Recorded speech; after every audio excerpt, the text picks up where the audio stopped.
we discussed that we have a spine, we have a brain. So this is our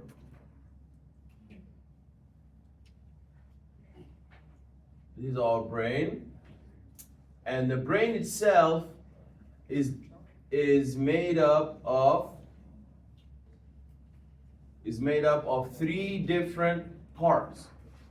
What do we call this very big conspicuous part? If you're texting and you put the word brain, this pops up in pink. What do we call that? Actually, it has two names. That's the forebrain. That's the forebrain, also known as the cerebrum. The forebrain or the cerebrum. Is that all of our brain? Is our brain only made up of the cerebrum and the forebrain? No. What are the other two missing parts? Yes, we have the cauliflower structure that sits right at the back here. It's like a cauliflower. And what do we call it? That's the cerebellum. And lastly, we have a root here that is like a stem. What do we call that? Brain stem. That's the brain stem. Those three parts make up your brain. The forebrain makes up about how much? How much percent of your whole brain? 60. The forebrain or the cerebrum makes up about 83%, while the cerebellum makes up about 15%. And you see that we have about 2% to 3% that's left, and that makes up about 2%, which is the brain stem. That is the brain stem.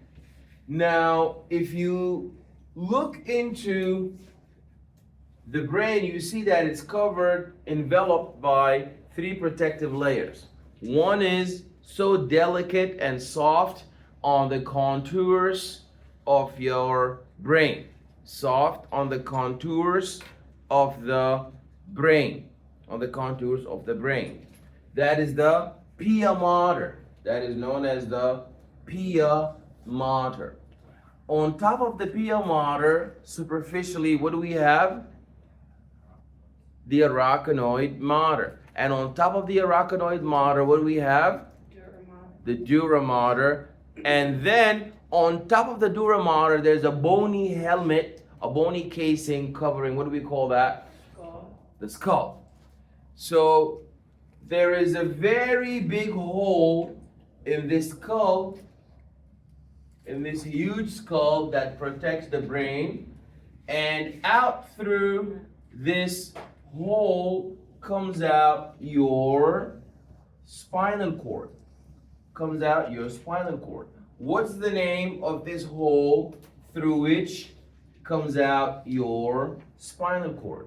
The foramen magnum. Excellent. That is the foramen magnum.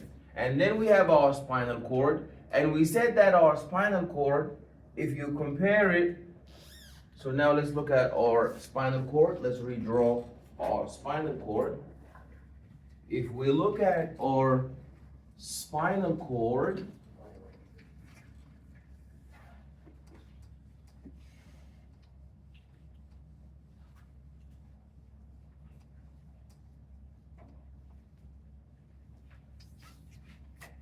if you look at your spinal cord, you see that spinal cord comes down like this. That's your spinal cord.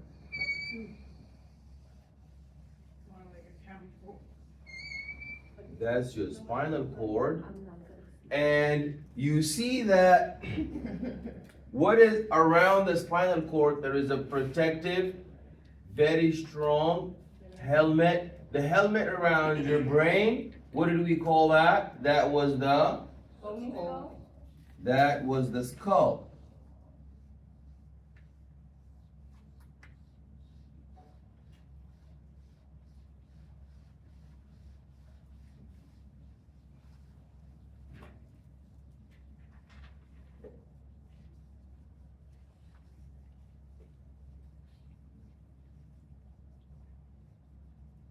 So this is, what do we call that? Vertebral column. Yes, this is the vertebral column.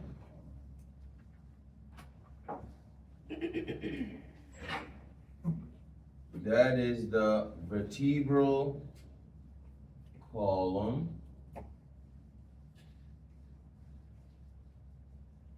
And you see that something that is very special is that your spinal cord does not what? If you compare the vertebral column, if you compare the vertebral column to your spinal cord, what do you guys notice?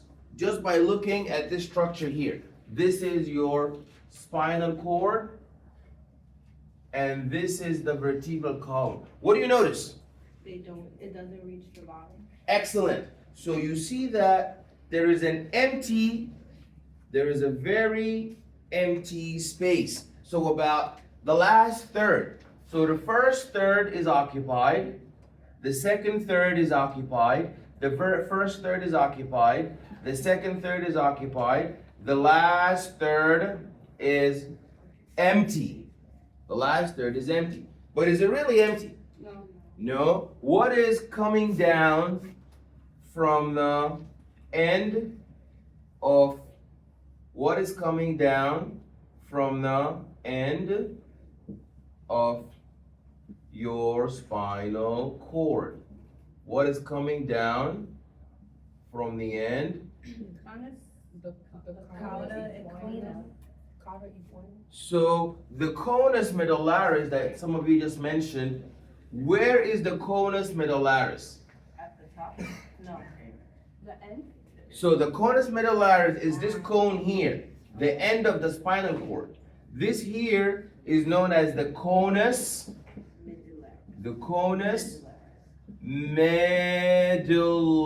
medullaris, also known as the medullary, excellent, medullary cone, the medullary cone, the conus medullaris. And we have those hairs that are coming down It's a horse tail. like a horse tail, very good, but it's not a horse, it's not a tail, it looks like it, but it's actually not made up of hair, it's made up of nerves. So we call that coda equina. Coda equina. We call that the coda equina. We call that the coda equina.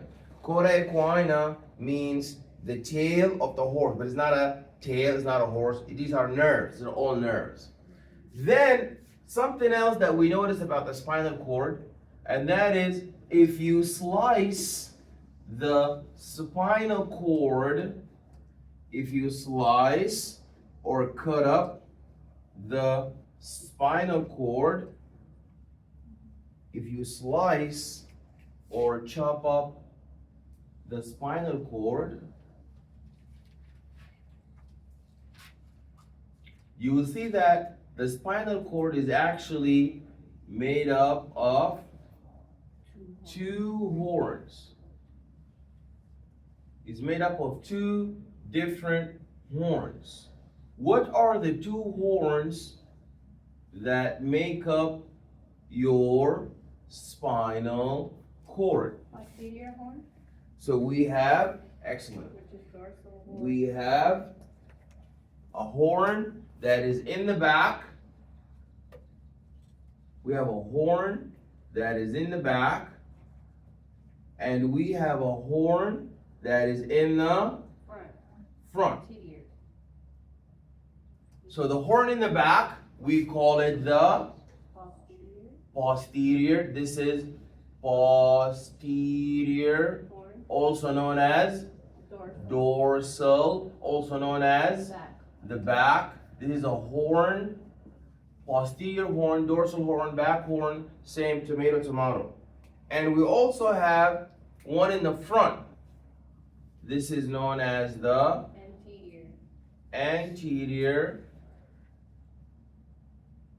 anterior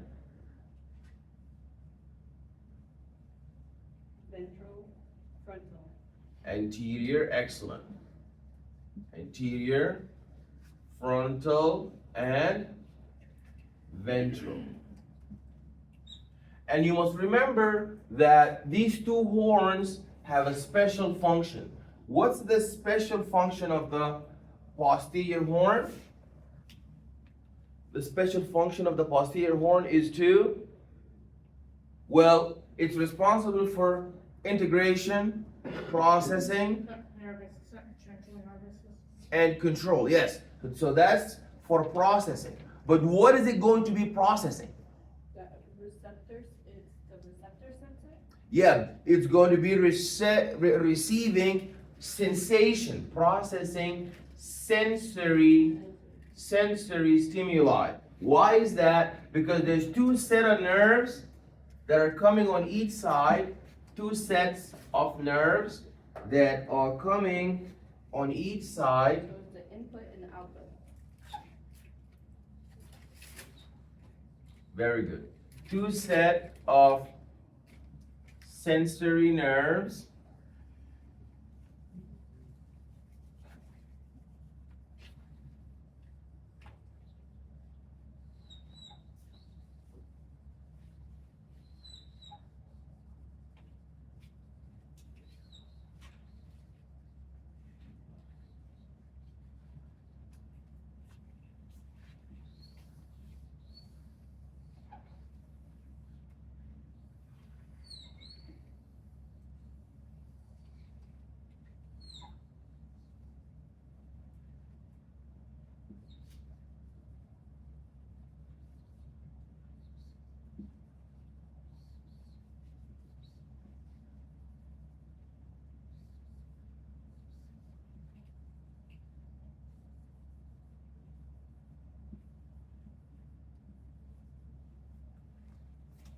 Okay, we said that from both sides we have a receptor,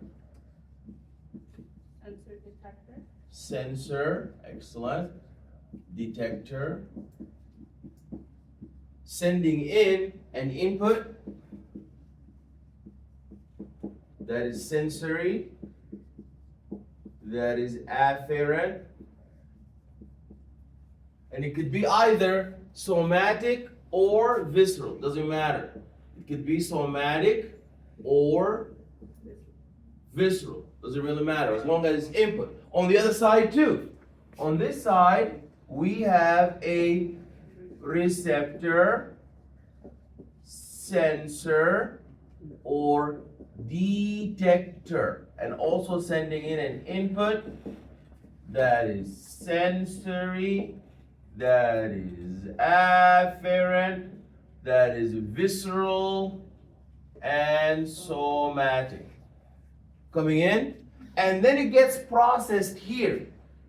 And then it gets passed to the anterior frontal or ventral horn, and we said that the anterior frontal and ventral horn is what? Motor. Is motor. Very good. Is motor. Is motor. And you see that there is this exit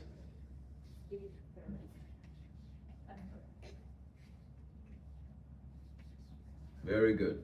There's an exit line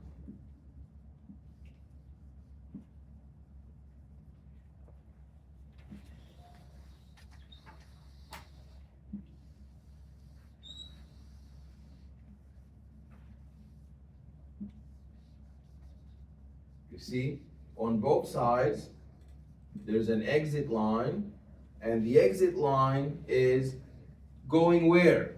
Where's the exit line going to? Efferent. Excellent. It's going to? Yeah, so you're right. It's output, motor, efferent, somatic, and visceral. There's no problem. Same thing. Input. Oops, not input. That's output. Output, motor, somatic or visceral, And that is going to be efferent. And it's going to terminate where? It's going to terminate where? Effector. Yes, we're going to terminate in an effector. And we said that effectors are either one of two. Organs or glands. Effectors are either organ or glands. Effector are either organ or gland. So now you see that there is a lot of influx and efflux. Entry, input, sensory, afferent, visceral, or somatic to the posterior dorsal sensory horn, and then there's the integration of information. Then there is a output, motor, somatic, efferent going to the effector. Yeah. So do they always work together? Is there certain things like where if it's something that's just sensory, it'll just process just with the posterior horn, and then something that's just motor will process with just the anterior horn, or do they always work together? They have to work together because if you have a sensory input, the output has to be motor. So if you're feeling temperature on your skin is really hot, the output is going to be a motor output to stimulate the gland to sweat. Okay. So to make you sweat, cool off. Hey. What you need to know also is why late, Barton? And that's your favorite. Oh, Barrington is late today. Oh no. Okay, anyways. So if you look now, is information only coming in and getting out sideways? What do we have on the top here of your spinal cord? Who's sitting at the top of the spinal cord? The brain stem. The brain stem. Very good. You're being very precise. But you have the brain. And remember I told you that the spinal cord is like the state government and the brain is like the federal government. Meaning that the state has autonomy to regulate its own. It has an autonomy to regulate its own affairs and matters, but sometimes the federal government has to step in. Like when there was COVID, federal government came in. Like when there was, good morning, and then there was, like, you know how in Minnesota, the National Guard comes in. So sometimes federal government and state government have to work together. Same thing with your spinal cord. Sometimes your spinal cord is gonna send in information up to the brain. If information goes up to the brain has to respond by sending down information to the spinal cord. Is that clear? So up is ascending, down is descending. Absolutely, you got it. So now let's make a better illustration here. Let's make a nicer and a better illustration here. So that is our nice spinal cord. This is our spinal cord. Let's zoom in and make for ourselves this big and massive spinal cord. This big and massive spinal cord.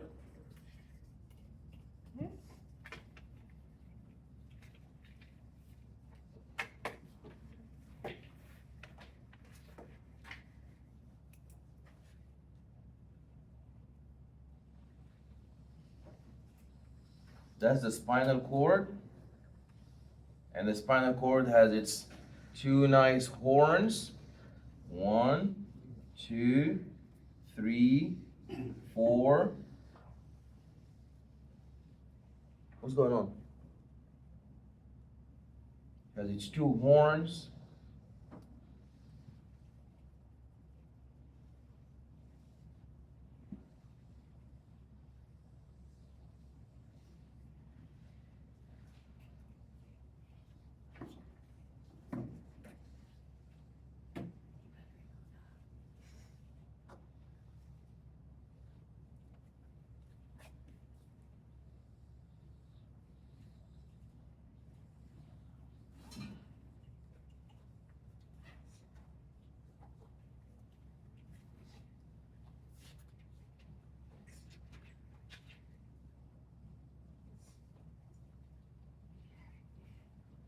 This is your anterior, this is your posterior horn, and this is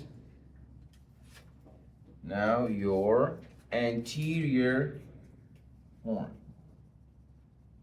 Now be very careful because we're going to be learning something that's very interesting.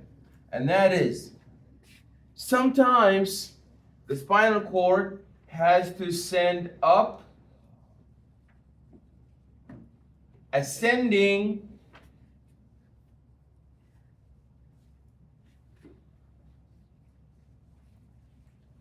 stimuli to the brain. And there are 3 neurons who do that. There is a first order neuron, first order neuron. Then there is a second order neuron. And lastly, there's a third order neuron. We're going to talk about those. And then when the brain responds, is going to respond by sending down a response utilizing only 2 neurons. The top one is called a UMN, also known as upper motor neuron, and the bottom one is called lower motor neuron, LMN. You really need to know that we have going up, that means it's an ascending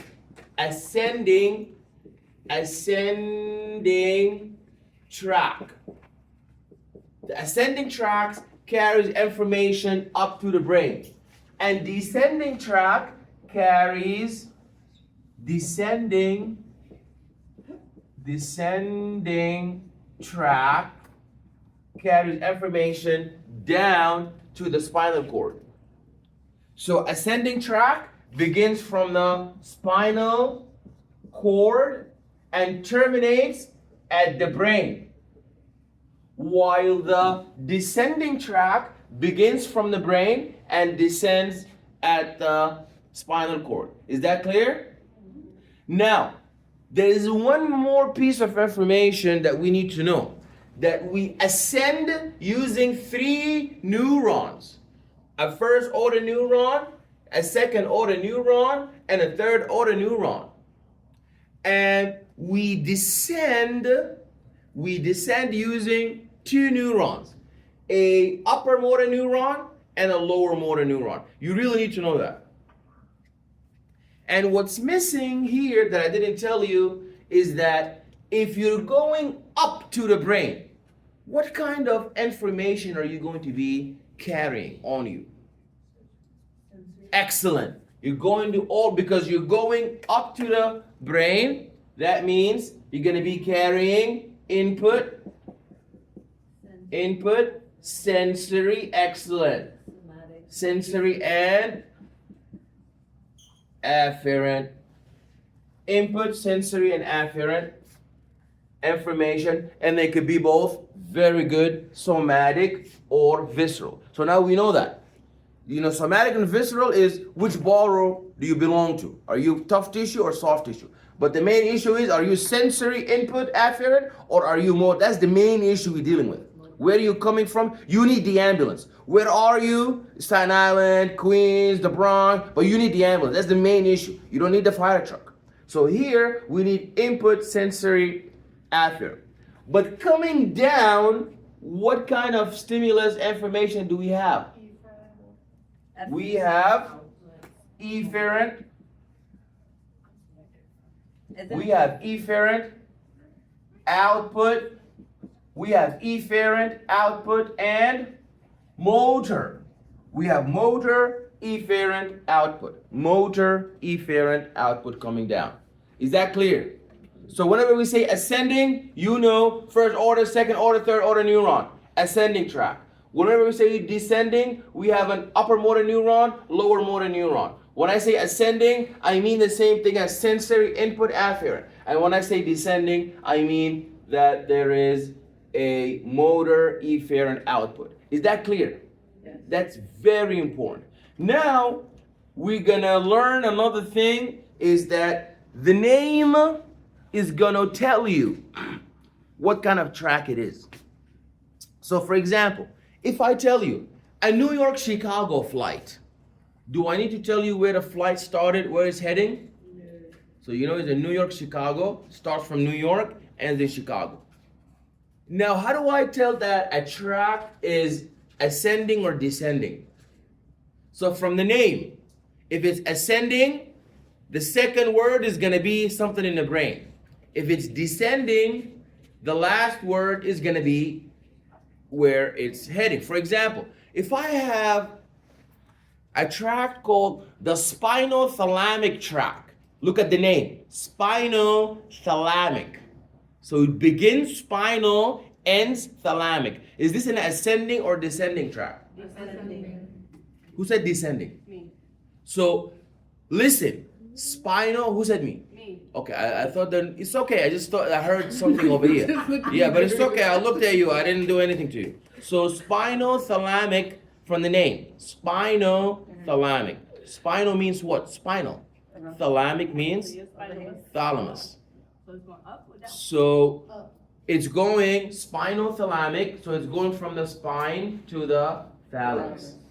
If you have something like spinal reticular, spinal reticular means, listen, spinal reticular. That means that if I say New York, Chicago, the plane was in New York, is now heading to Chicago. New York, Chicago. Now I'm saying spinothalamic. 2 words. Spinothalamic. Those are 2 words. So is this ascending or descending? Ascending. Ascending, because it began with spinal. Spinal means spinal. Thalamic, thalamus is up. If I say spinal reticular, spinal reticular, is this Down. Is this up or down? I'm guessing. You don't need to listen. You don't need to know. All you need to know is one. Spinal means spinal. The other one has to be in the brain because you don't travel from the spine to the spine. So you go in either spinal brain or brain, yeah, like So that. there's nothing under the spine. Yeah, right? So everything spine is. Everything spinal mean you start the airplane. We started in spinal and now it's heading to the thalamus. Started in spinal, now it's heading to the reticular formation. We're gonna talk more about that. Okay? There's another tract named, listen very well, a tract called corticospinal. Corticospinal. What kind of tract is this? Is this ascending or descending? Descending. It's descending. Even though you don't know what cortico is, but you know the cortex. Yeah, cerebral cortex. But even if you don't know what cortico is, you know what spinal is. So it's corticospinal. That means it started in the brain, coming down. So this one here is a motor, descending tract. Very good. And this one here, sensory sensory ascending. ascending. And this one here, sensory ascending. Very good. Okay, so now let's go over the PowerPoints. Let us go over the PowerPoints, and it's gonna now make for us a lot more sense.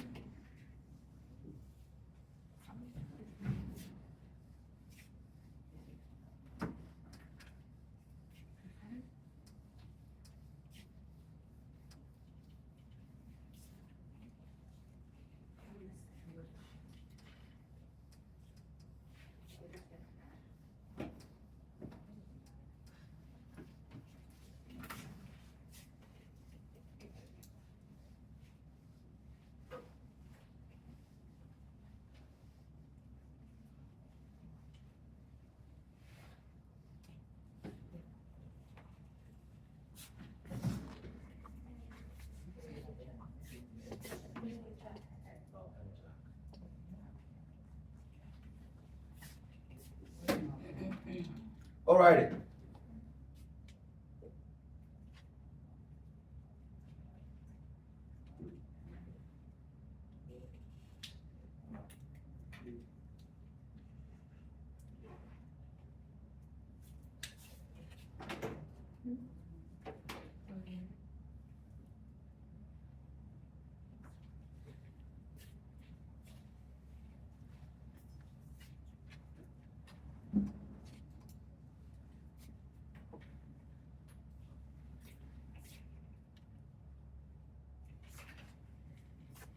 Okay, guys. So last week we stopped here. We talked about the medullary cone or the conus medullaris. That's the inferior curvature of your spinal cord. The coda equina is the bundle of nerve roots that are descending, coming down from the end of your coda equina, from the end of the spinal cord. So if we look here, everything is going to make sense to us. You see now your vertebral column. Remember we learned that is divided into cervical region, thoracic region, lumbar region, and sacral region. And each vertebral region has nerves coming out of it. So there are cervical spinal nerves, there are thoracic spinal nerves, lumbar spinal nerves, and sacral spinal nerves. So we see here that there are two big bulges. The cervical bulge, and the lumbosacral bulge. Why is it a bulge? It's a bulge because a lot of nerves are coming out of it. So the cervical bulge is the bulge on your spinal cord from which all the nerves that supply your upper limbs, raise your arm, put down your arm, flex your shoulder, extend your shoulder, all of these movements for your head and neck and arms and the appendages and the appendicular skeleton, all of that is being moved because of the cervical nerves coming out of the cervical bulge. Lumbosacral is where the nerves are coming out to supply your lower limbs. These are called plexus.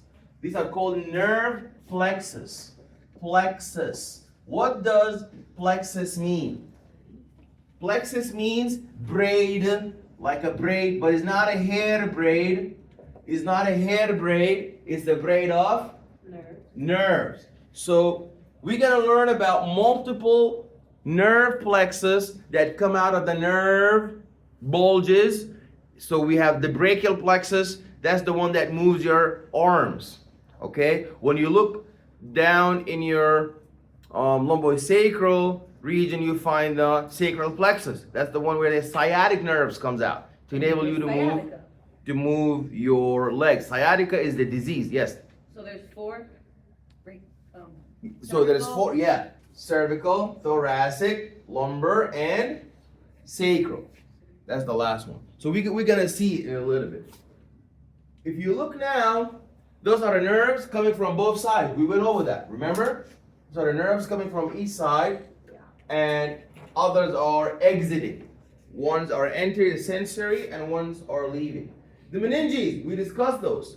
We said that from superficial coming down to deep. From superficial to deep, you have the dura mater, fibrous tissue, the protective layers. Then below it is arachnoid layer. Then below that is the pia mater.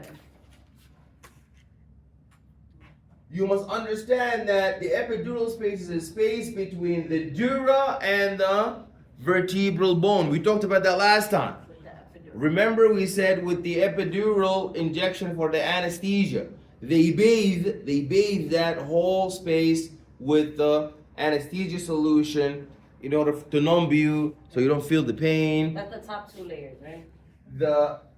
It's above the top layer. So remember, you have the pia mater, arachnoid mater, dura mater. On top of it, you have the big bony helmet, the vertebral bone. Then in the space between the dura and the top, that one gets, that's when the injection takes place. Very good.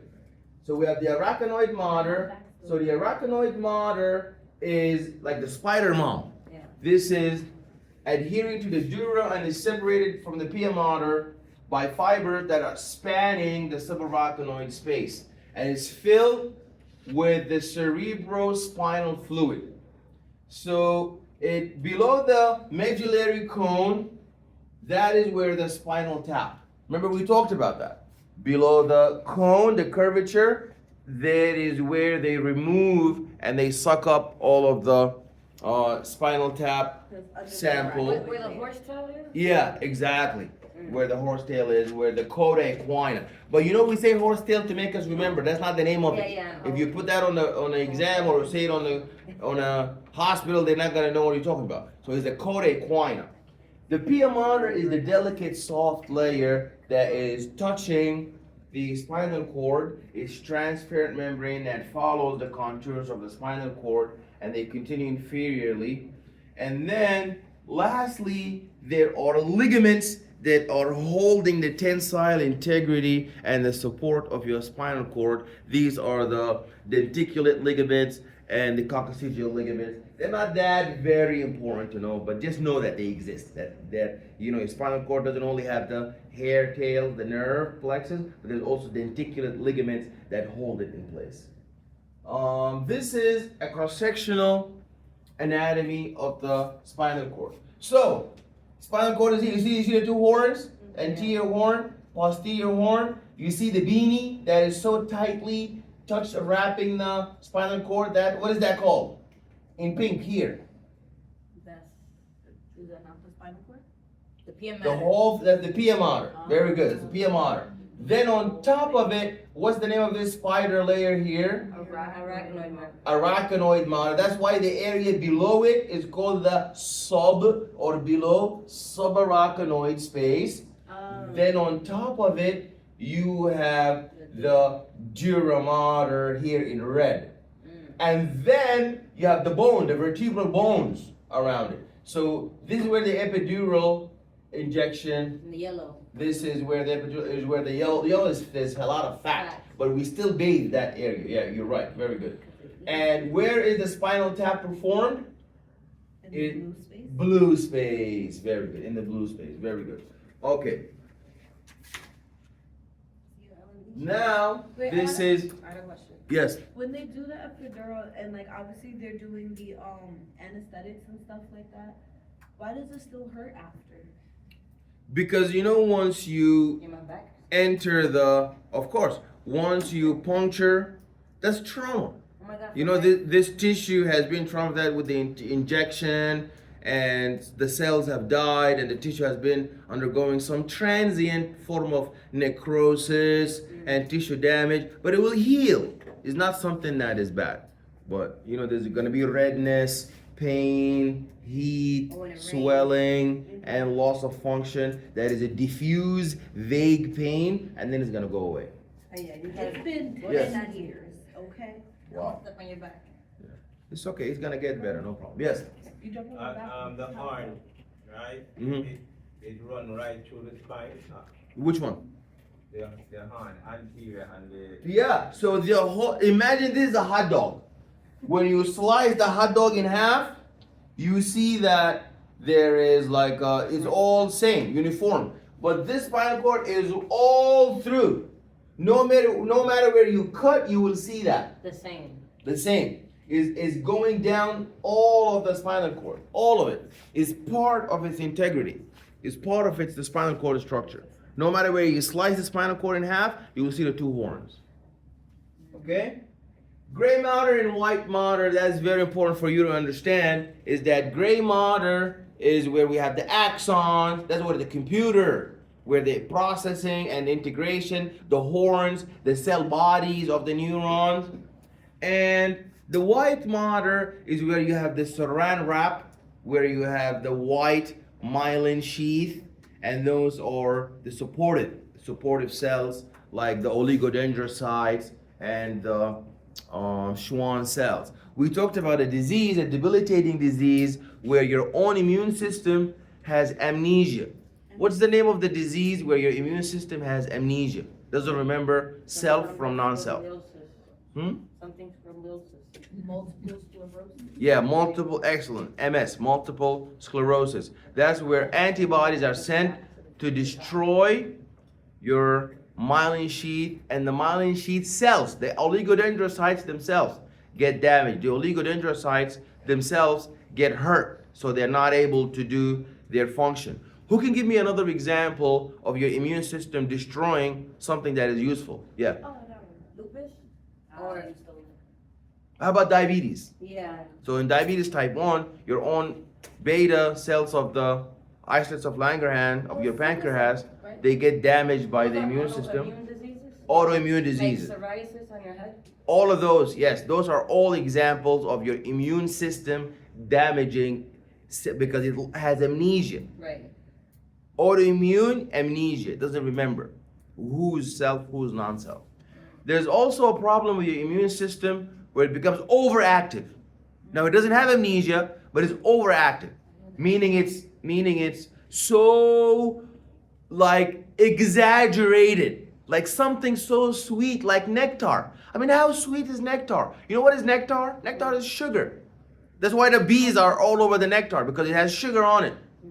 And then when the nectar gets in your nose, your immune system goes crazy, thinking it's some virus or bacteria or pathogenic microbe, but it's actually sweet old nectar. That's exaggerate, oversensitive. What do we call that?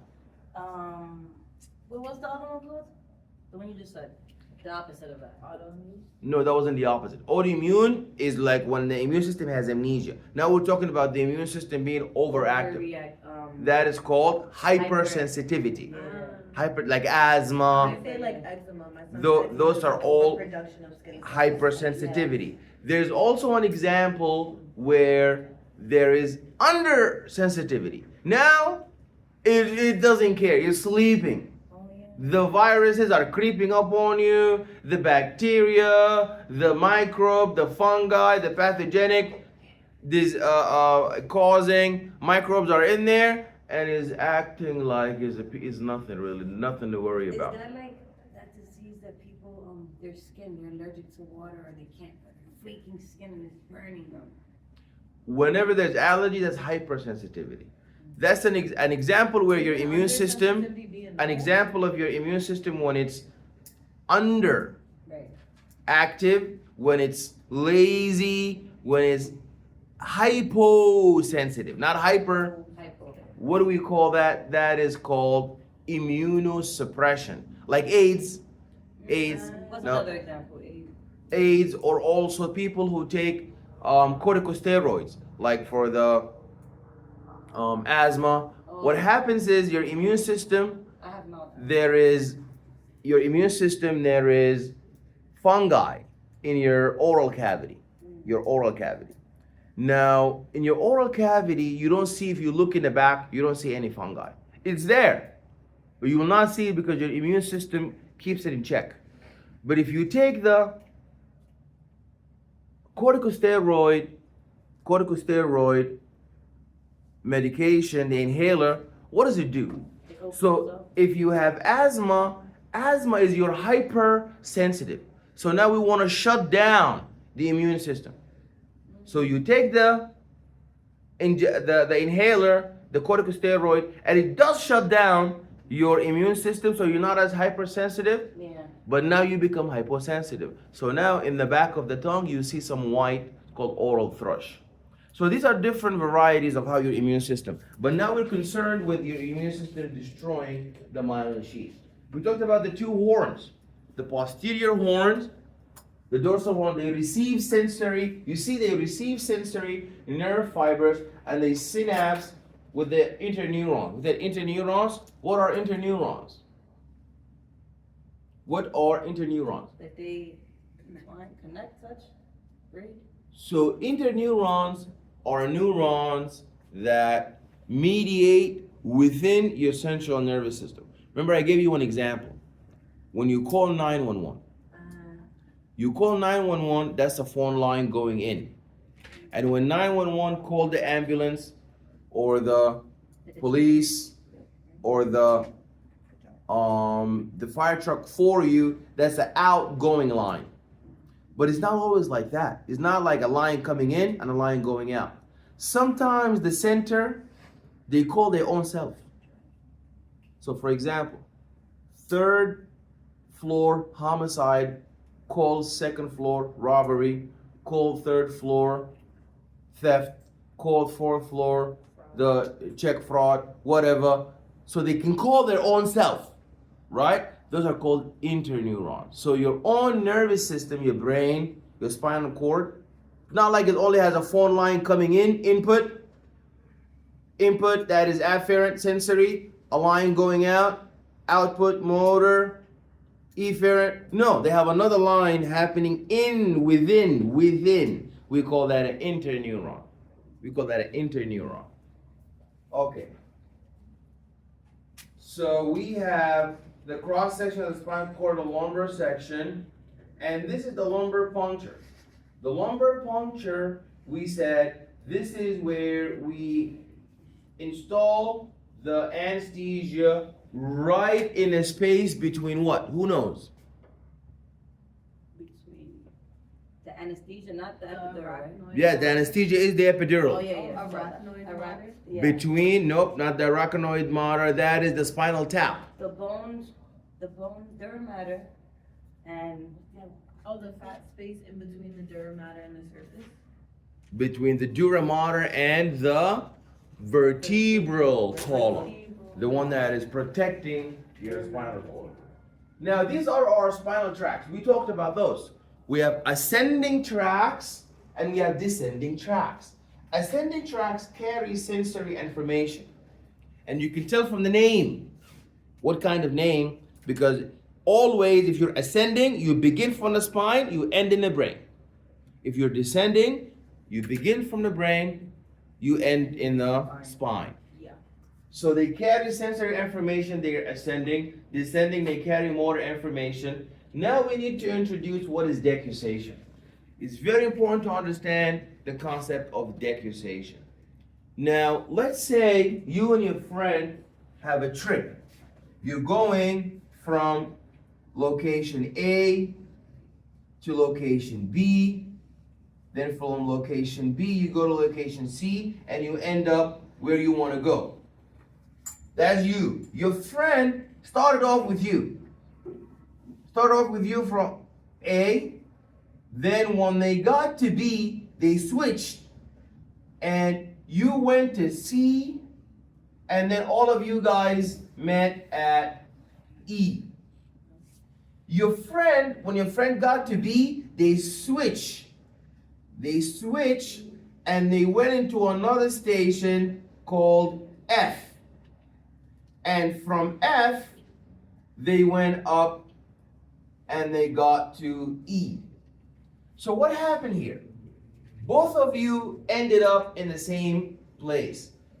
But there is an alternative route. You know you do that with the subway all the time. If you're going uptown, you don't take the same route going up. Sometimes the line gets canceled or something happens. You need to get off the train, take another train to another stop, then decussate. It's called decussation, where there's a crossing of the midline that occurs in many tracts of the brain, that the brain senses and controls the contralateral body. So that means this ability of tracts, imagine all your tracts are going in one direction, up. Remember, in the end, they're still going up. Ascending means you're going up. You're never going down. But how are you going up? Are you going up in a straight line? Or are you going up in a curved decussation line? So if you're going up in a curved line, that is very good, because now your body, your brain, is going to control both sides. So for example, look at your eyes. yes. Your eyes, you can see the two your eye, right eye sees right side and a little bit of the left.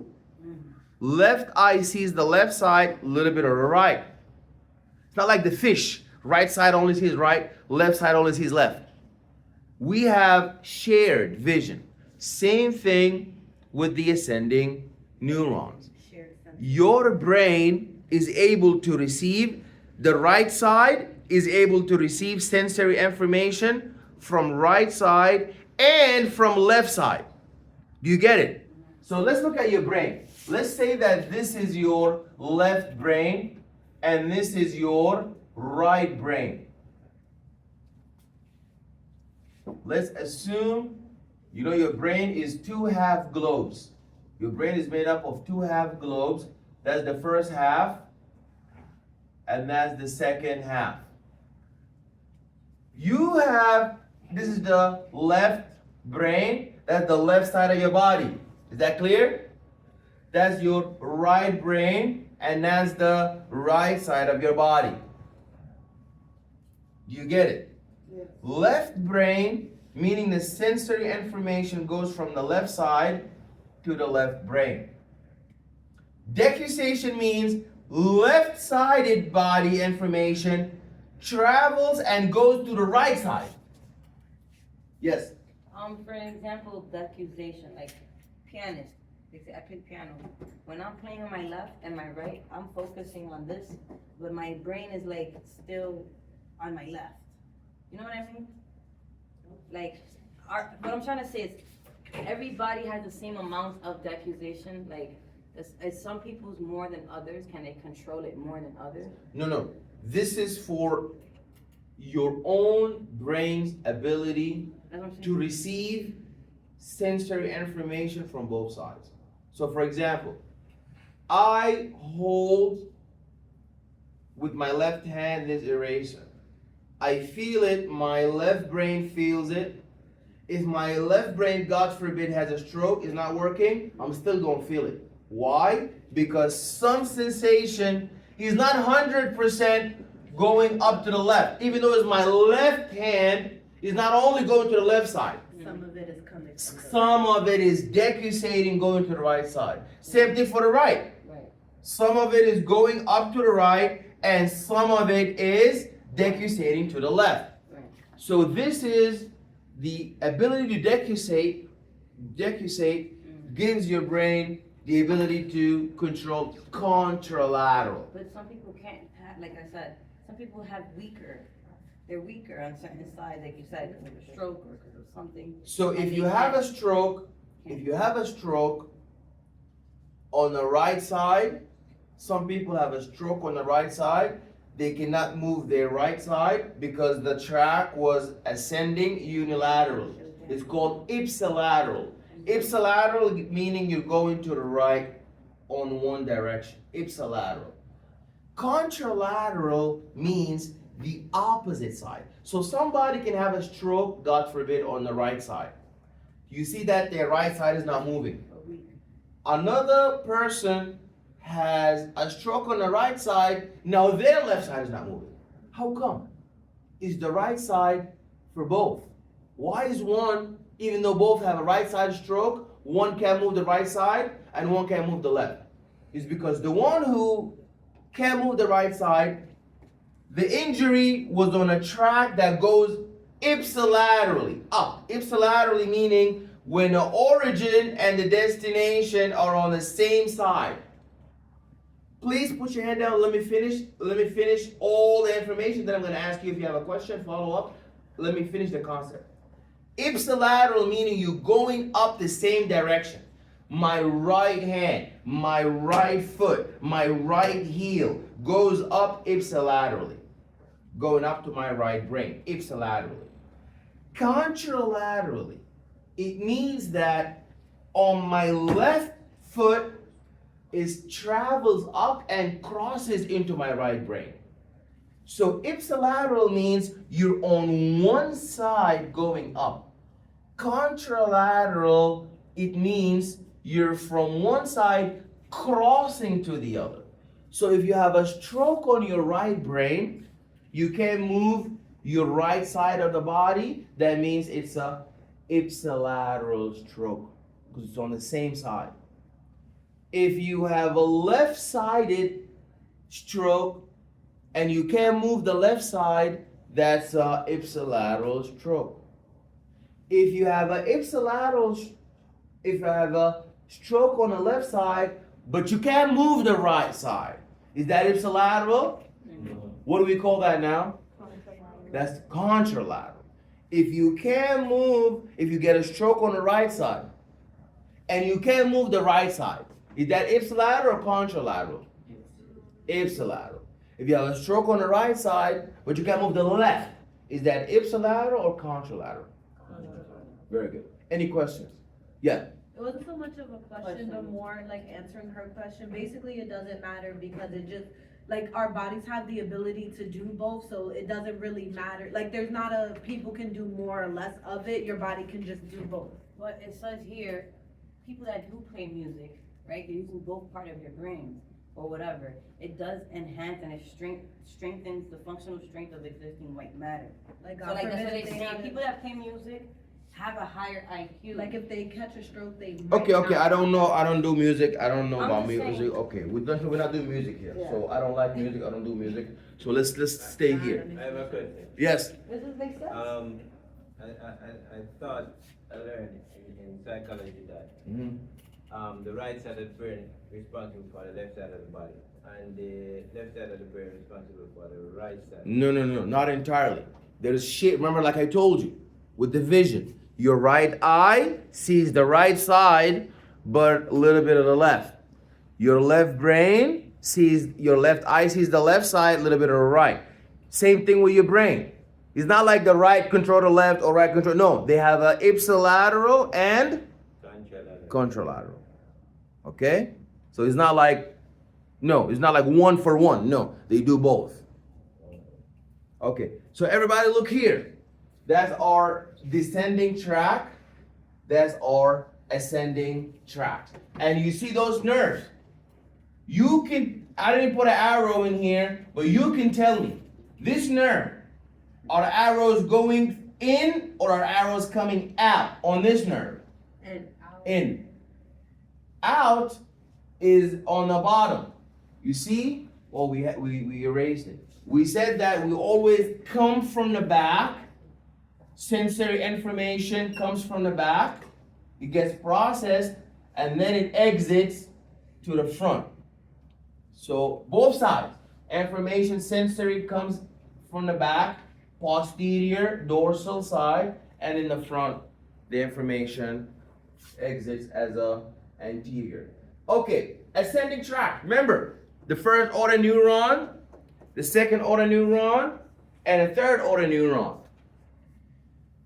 The first order neuron, you need to know this. Please pay close attention. This is very, very important. Everybody pay close attention. We have a 1/3 order neuron right here. That's called a third order neuron. The third order neuron always terminates in the cortex, meaning the roof of your brain. That's where the third order neuron ends. There's only 1/3 order neuron. But the first order neuron is different. The first order neuron detects stimuli and transmits the signal to the spinal cord or the brainstem. So obviously you begin with a receptor. You begin with the receptor, sensor, detector. You touch something hot, something tickle you, blah, blah, blah. But there's two first order neurons. One first order neuron goes to the spinal cord. We call that first order neuron A. That's the first order neuron A. It goes from the receptor to the spinal cord. Is that clear? Any questions?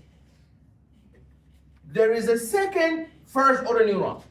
There's two of them. First order neuron A, first order neuron B. Then we have first order neuron B. First order neuron B. And that goes from the receptor to the brain stem. These are two opposite locations. You and your friend start off in the Bronx. You go to Grand Central. Your friend goes to Times Square. Two separate stations. So the first order neuron type A goes from the receptor to the spinal cord. Look here, detects stimulus and transmits signal to the spinal cord or the brainstem. Once you're there, the second order neuron continues to the thalamus at the upper end of the brain stem. So there is a second order neuron B right here. Second order neuron B, we call that second order neuron B, and it goes from the spinal cord to where? to the thalamus. See the thalamus? Is that clear? Second order neuron A, oops, that's A, that's not B, A. Because it came first order neuron A goes to the spinal cord, second order neuron A goes from the spinal cord to the thalamus. We have a second order neuron B that goes into the thalamus, but it's coming from the brain stem. That's second order neuron B. And once you're in the thalamus, you go to the cortex with the same third order neuron. There is no third order neuron A, third order neuron B. They don't exist. Is that clear?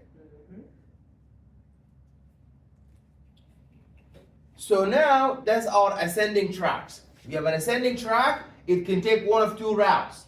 You cannot cross. You committed to one, either the A route or the B route till you get to the thalamus. So the first route is receptor sensor detector goes to the spinal cord, then the spinal cord goes to the thalamus, then thalamus go back to the cortex. Or receptor, brainstem, brainstem, thalamus, thalamus, cortex. Is that clear?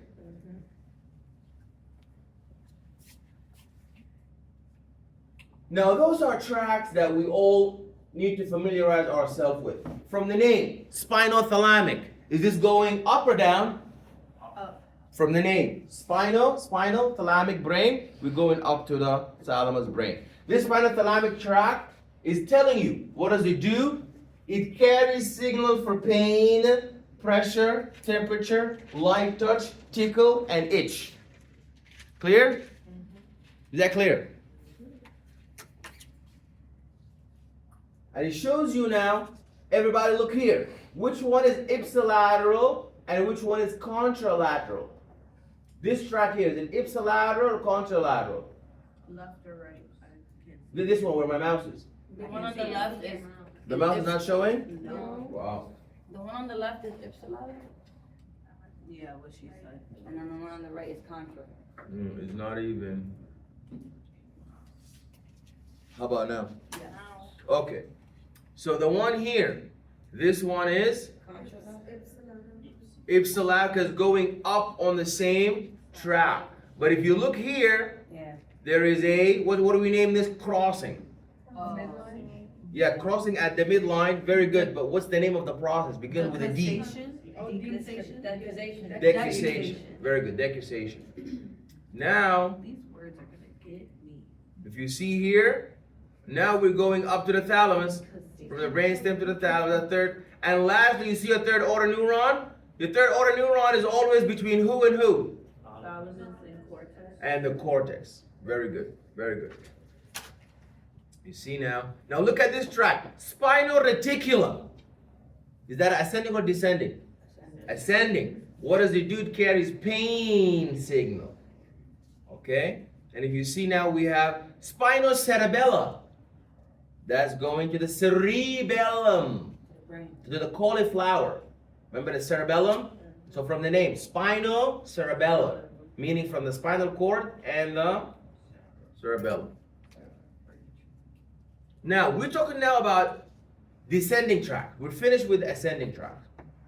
Descending tracts originate in the cerebral cortex or the brainstem and terminate on a lower motor neuron, LMN. And then the lower motor neuron is in the brainstem or the spinal cord, and they lead to target organ. So you look here, we have the lateral anterior corticospinal tract has the pyramids, and you see that those are descending tracts, and you see now some of them, they cross over, they make a decussation, while others are ipsilateral. So the decussation happens once it splits. Yeah, once it crosses over to the other side. This is the medulla. Okay. Now you need to understand that a nerve is like when you have a bundle of axons coming in together. wrapped around. And that's a histological fixation that shows you the anatomy of the nerve. We have sensory nerve, we discussed those. Those are nerves that are composed only of afferent fibers that carry signals from the sensory receptor to the central nervous system. Motor nerves are the ones that are going out. Very good. Ones that are going out. Mixed nerves are nerves that, Are both afferent and efferent? yeah, they're both afferent and efferent, a combination. And you see here, that's the arrow I was talking about earlier. You see on the top, It goes in. you see on the top, we're always coming in and going to the back. We're going to the back for sensory processing, integration, and control. And then we flow out, and this is motor output. Very good. So our spinal nerves, you know you have 7 cervical vertebra, 7 bones, but 8 cervical nerves. So you have 8 cervical nerves from C1 to C8, 12 thoracic nerves from T1 to T12, 5 lumbar L1 to L5, 5 sacral S1 to S5, 1 coccygeal nerve. I just put that together, that's why it's called L1, because L for lumbar. Duh. Posterior dorsal root, we talked about that.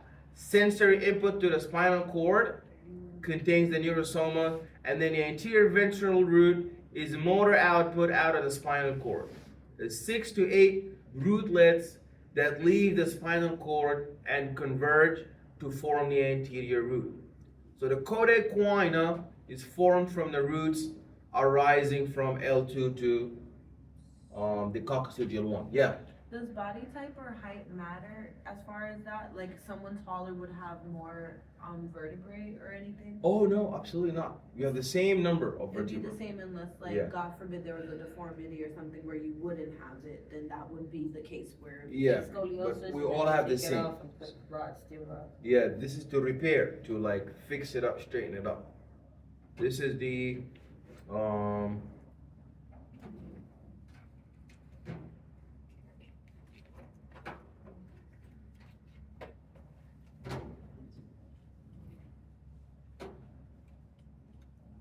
okay.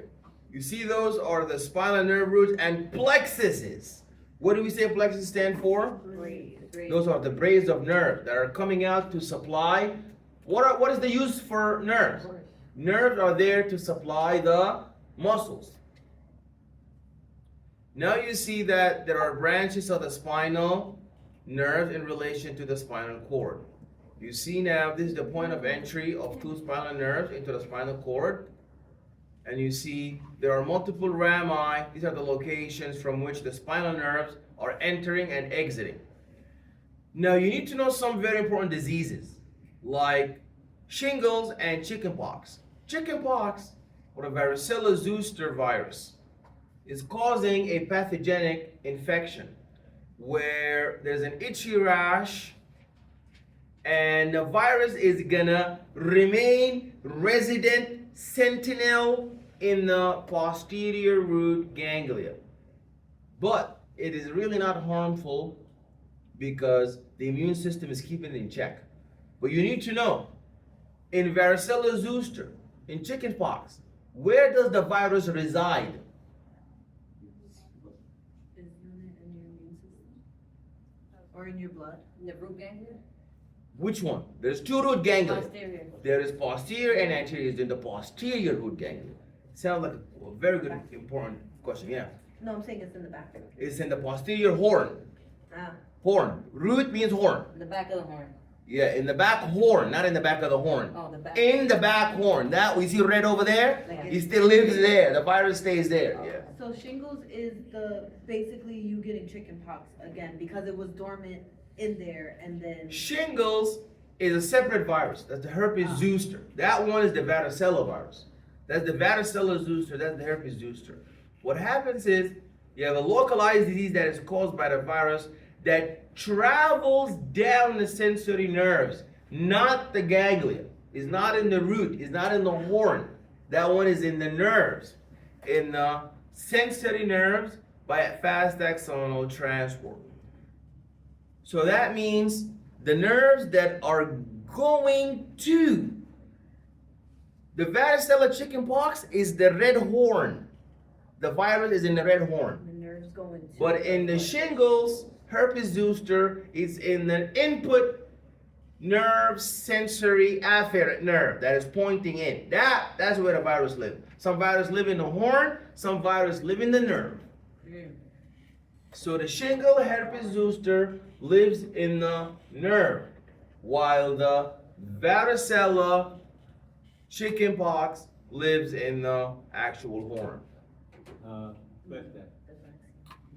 So that means all this time I've been getting wrong information because I was told that the chicken pox they got live in a system and when you reach like over 50 or so it becomes shingles. No. People. No. That's not true. You know, people have superstition. They just talk about things, but it's not. People say a lot of things, but that's not true. These are two separate viruses. They're not the same. One is called the varicella zoster. You see the chickenpox varicella zoster, and that lives in the horn. Childhood chickenpox. And then you have, yeah, these are the vaccinations. Because you see some antibiotics target multiple bacteria. Oh, so it's like. So this is a vaccination. This is a vaccination that targets the two viruses, but it does not mean they are the same. One antibiotic can kill 2 or 3 different types of bacteria, and it reduces the signs and symptoms, but it doesn't mean it's the same thing. So, Okay? Yeah. So like I got chicken pox when I was in my 20s, right? That means, yeah. So that means that I did not get any vaccination. No. If, your body is just gonna have memory antibodies against it. It's gonna have memory antibodies against it, and then your body's gonna keep it in check. It's gonna reside on your dorsal horn, but your immune system is gonna keep it in check. Okay? Okay, we need to move. Okay, so that shows you a lesion of shingles. And now we're gonna talk about these very important plexus. Those very important braids, you guys need to know them. The cervical plexus, that means the first braid that is coming down from the cervical bulge in the neck, it supplies the neck, and a very important nerves come out of it. You really need to know it. It's called the phrenic nerve. Everybody sees the phrenic nerve? What's the importance of that phrenic nerve? Is the what? Is it the nerves that's here, like mainly? Because that's how. The phrenic nerve is the nerve that's important for moving your diaphragm for your breathing. So that comes out the cervical plexus. You need to know that. The most significant thing about your cervical plexus is that the site where the phrenic nerve comes out. Brachial plexus, near the shoulder, C5 to T1, supplies the upper limb and some shoulder and neck. So the brachial plexus is how you're able to move your arms and your axilla.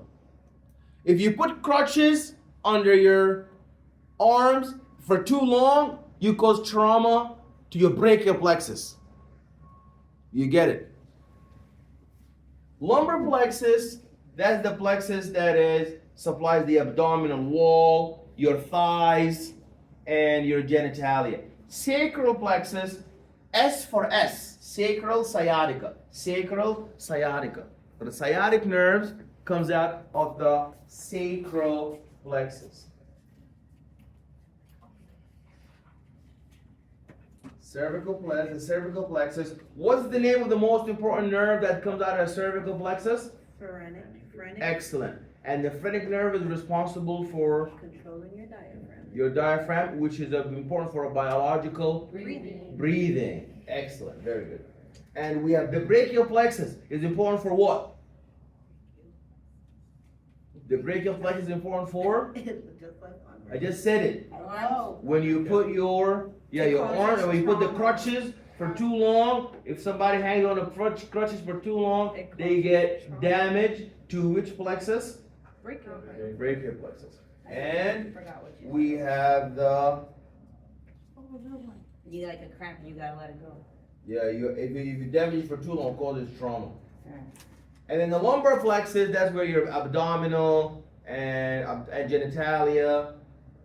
Sacral plexus, that's where the sciatic nerve comes out of. Cervical plexus, phrenic nerve.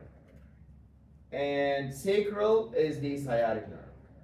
Radial nerve injury and sciatic nerve injury. Radial nerve injury is crutch paralysis. Where does the radial nerve come out of which plexus? Brachial plexus. Very good. So what is wrist drop? Wrist drop is when you injure the brachial plexus and you damage the radial nerve. Radial nerve is responsible for relaxing and extending your wrist. When it's damaged, it's gonna stiff like that. Because who used to make it relax? Oh, yeah. Radial nerve. And now the radial nerve is damaged, so now you're gonna be stiff like that. It's called wrist drop, also known as waiter's chip. You know the waiters, they stand like that. It's called waiter's tip. Let me finish. I will say if you have a question, please raise your hand. I'm gonna forget. Okay. Just write it down. Write it down until I finish. If you have a crutch paralysis and you're injured under your armpit, it's not under armpit, it's in the axilla. And then you damage the radial nerve, then what's gonna happen is you're gonna have two issues. You're gonna have out of nowhere, like that. And you're like, what is this? What's that? Have you seen somebody? I've seen somebody like That's that. what I was gonna say. People Yeah. that are like that is because that's messed up. Some can't say all the time, but some of them, but usually that's one of the signs, but it's not an absolute sign. So some people who have that, we say like a differential diagnosis. One of the possibilities, one of the diagnoses is the radial nerve injury. Why? Because your radial nerve is responsible for extending your wrist and relaxing the wrist. But now the wrist is gonna be so stiff. So you have to be careful with like being. Some people like being on a crutch, especially some people who go around. There are not a lot of people here like that, but some people who make a living off of like begging. So some people, they don't even have anything wrong with them, but they just put it and they're hanging it for too long. Now they have a really good reason to go around begging because now they're gonna destroy the radial nerve. Okay, so if it's like an occupation for you, where you're always hanging on it, then it's dangerous. Sciatic nerve, that is the nerve, the longest nerve on your leg, and if you have I'm gonna stop in the end, and I'm gonna say if somebody has a question, please raise your hand. If you have sciatica, that's the most painful pain. They call it, the sciatica is called the pain that makes you forget other pains. So if you have many other pains, cancer or whatever it is, then you have sciatica, it's gonna make you forget everything else. Clear? And it shoots down for them. It shoots down. It depends on how far it shoots down. For some people, stays in the middle of the. It begins when it just started, just in the lower back. Now a little bit on the buttock. Now a little bit of the thigh. Now it travels down to like the leg. Now the heel. Now for some people, even the toes. So it depends on how compressed is it. That's the sciatica. It's the pain that makes you forget all the pain. Any question? Raise your hand. Yes. Is there a way to fix it? Because mine is bad to the ankle, but mine came from carrying my children, because both my babies were almost 9 pounds, and my body with my son, that was where it first started, was really, really small compared to what that belly was, and that started my sciatica. And ever since, it's been bad. And then it was like how you said, it started there, like around where a little below where the epidural was, and then it moved to like my butt, and then like after I gave birth, it was like just this one area of my buttocks where it was, and then it zoned all. Okay, now it's all. I get it. Thank you. Just say. Okay. Every disease, there's always a cure for it. No matter, even if we don't know about it. Cancer, we don't know about it. No matter what, every disease, God is the one who gives the disease, and God is the one who gives the cure. Every disease has a cure. And the cure for sciatica is, there is That is like decompression is like hang- physical therapy. What if I hang from my feet from that exercise? No. That wouldn't stretch my spine? No. It's fine. You don't want to stretch the spine. Oh, The okay. spine is supposed to be curved. Not supposed to be stretched out. No, I'm saying alleviating the pressure. I'm Okay. gonna hang upside down. No. No. Okay, so you have to drink. Okay.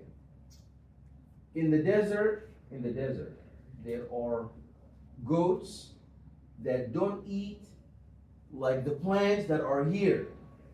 These are special plants. If you take the fat from those goats and you melt it,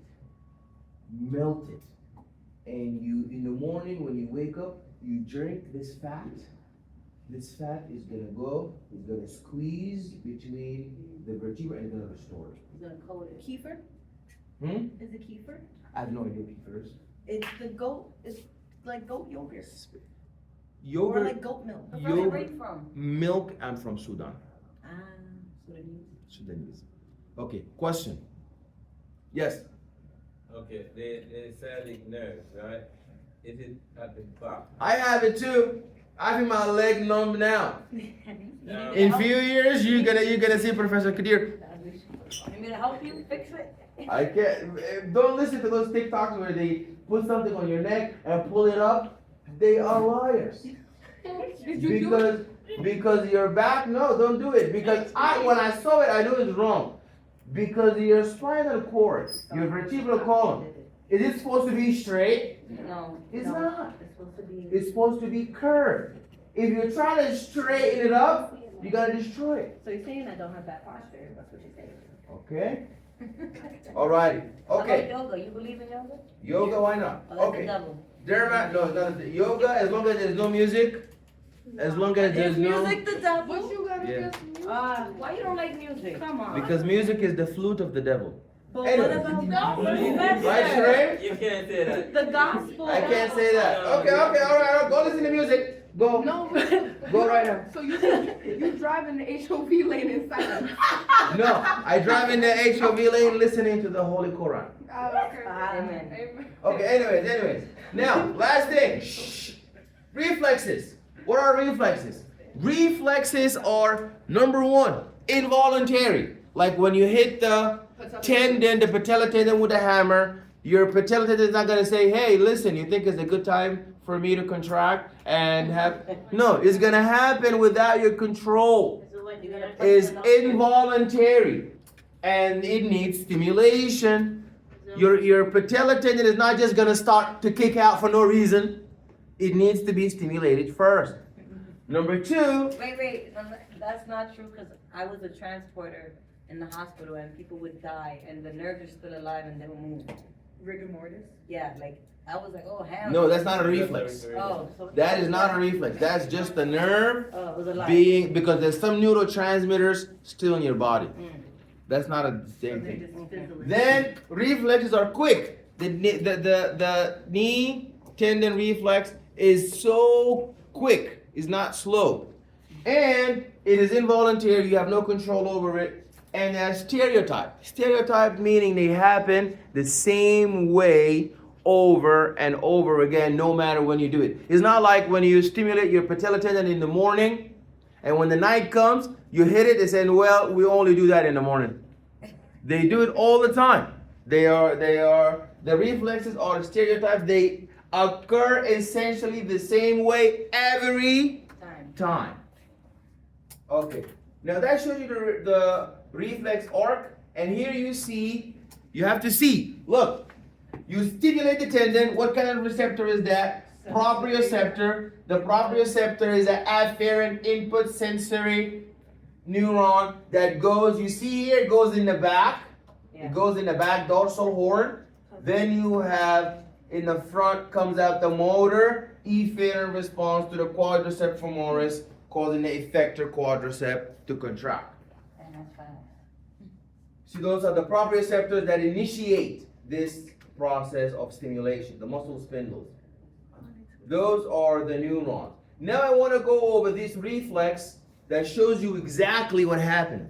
You see, you tap on the patellar ligament, excites the nerve ending, the muscle spindle of the quadriceps femoris is going to contract, and then you see there are few interneurons. That's why the reflex is very rapid.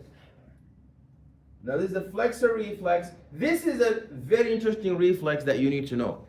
If you're walking and you step on glass, you're walking and you step on glass, you immediately withdraw the foot that stepped on the glass, but you don't fall. Have you noticed that? Because you're walking, you step on glass. If you lift up, you lose balance, you fall, but you don't. Why is that? Because two reflexes are happening. The first one, there is a withdrawal of the right leg, the one that stepped on the glass. Yeah. The second one is there is an extension of the left leg so you don't fall. So the first one, there is stepping on the glass, sends nociceptor, pain stimulation. There's ipsilateral flexor, because you have two flexor. One ipsilateral where you stepped on the glass, and the other on the other side contralateral. And then it's gonna go and enter into the sensory dorsal horn. Then the motor output is gonna come out and is gonna stimulate the ipsilateral flexor to contract. That's one side of the story.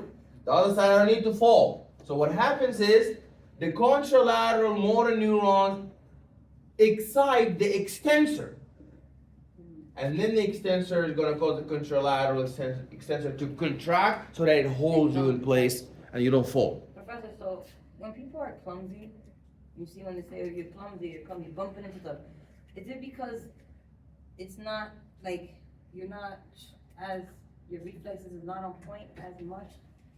You know what I mean? You're clumsy. Like, you fall a lot, you trip a lot, you're always tripping, you're always falling. It happens to the older people, yeah. So their coordination. It starts to like wear off, right? It happens, yeah. As you get older, your balance center get the trauma and there's accumulation of they get older. So there's a lot of defect. There is neurodegeneration. The nerve is not as young and durable. Okay? And that's the tendon. And you need to know that the spinal cord, if there is a complete transection of the spinal cord, there is complete severance of the cord, there's immediate loss of motor control below the level of the injury. So above the C4 is going to pose the threat of respiratory failure. If you injure cervical, spine, 1 nerve, 2, 3, or 4, you're not going to be able to breathe. They gotta call respiratory. And there's spinal shock. The spinal shock is called neurogenic shock. And that's a very big problem because your spinal cord is important. For example, in your urination. When you are urinating, what happens? What happens in the urination? Your bladder, it has two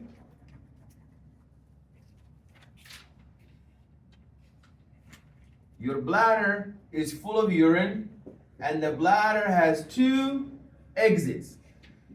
It has two exits. There is an internal sphincter, like a valve, like a door, and there's an external sphincter. This one is where the urine comes to the outside of the body, to the toilet. Now, if you look, you see if your bladder is full of urine, who opens first? The internal sphincter opens uncontrollably by your spinal cord because the urine is pressing against the walls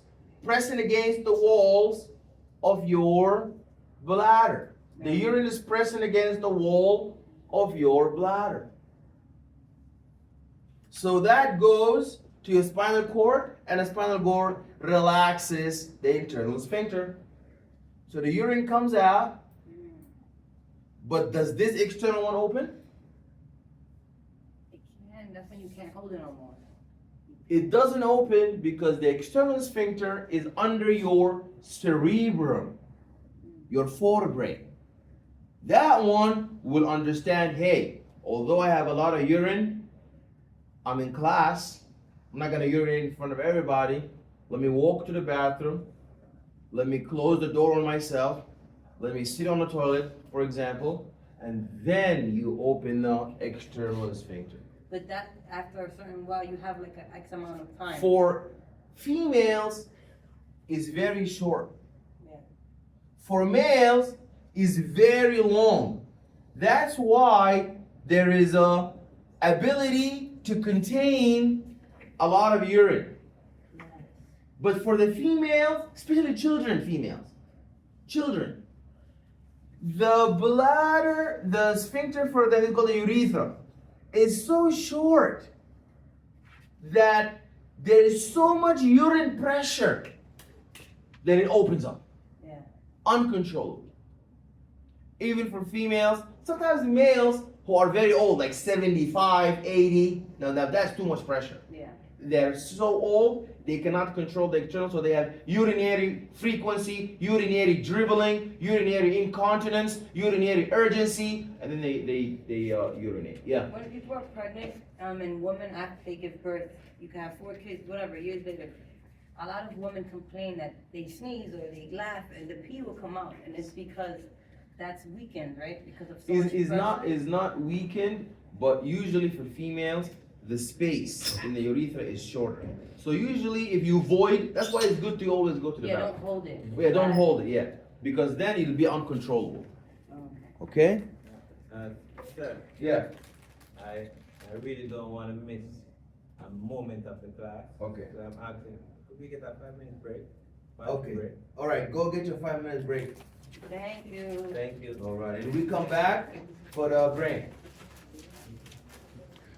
Barring. Okay, guys, let's begin. Brain and the spinal nerves. Your brain has such a high opinion of itself, claiming that it is the most complex creation in the universe, and it is. Your brain is more complex than the whole universe. We know more about the sun and the galaxy and the constellations than we know about our own brain. Your brain, back in the day, they used to think that the brain is like a radiator. The blood goes up to your brain, so it cools off, relaxes in there. That's not true. And then some philosophers say, listen, the brain is where all the wisdom and the logic come from. That's why people universally, when somebody's crazy, they go like this. They point to the brain. Something wrong with the brain, because the brain is where the logical and wisdom is. Also, the brain is where all the emotion, the happiness, also where the pain is, because everything is in the brain. When people are mad, they go like this. Oh my God! They hold their heads because all the pain is processed in the brain, and also the happiness is in the brain. The drugs, all this cocaine and the endorphins and the enkephalins are always in your brain. So now we're going to learn about our brain. We begin by first understanding the directional terminology. That the brain, rostral meaning towards the nose, and caudal meaning, For the tail. remember the coda equina, meaning the equina like equestrian, equine like a horse tail, coda equina. Caudal meaning the tail, the back. So you see that your nose, and caudal means toward the spinal cord. We know that the major portion of the brain are 3. The forebrain, aka also known as forebrain, is the cerebrum. Very good. And we have the cerebellum, which is very important for what? Cerebellum is important for movement. Oh, yeah. Cerebellum, the cauliflower. Yeah, yeah. And the brain stem is also important for regulating many vital life functions. The brain, you see, the cerebrum is the largest part of the forebrain, about 83% of your whole brain volume. We talked about that.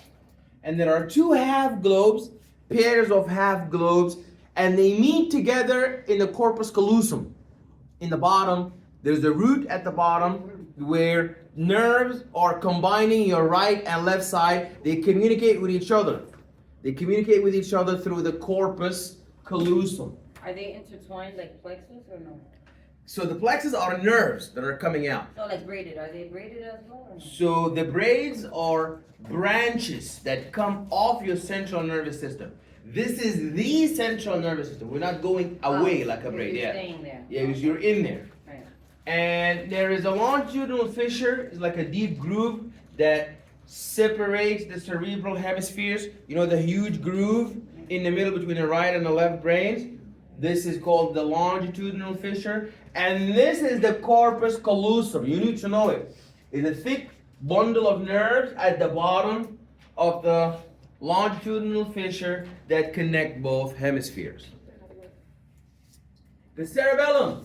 That is the second largest part of the brain, about 15%.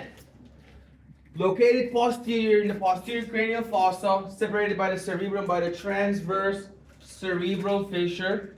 So that's the fissure in the back between the cerebrum and the cerebellum.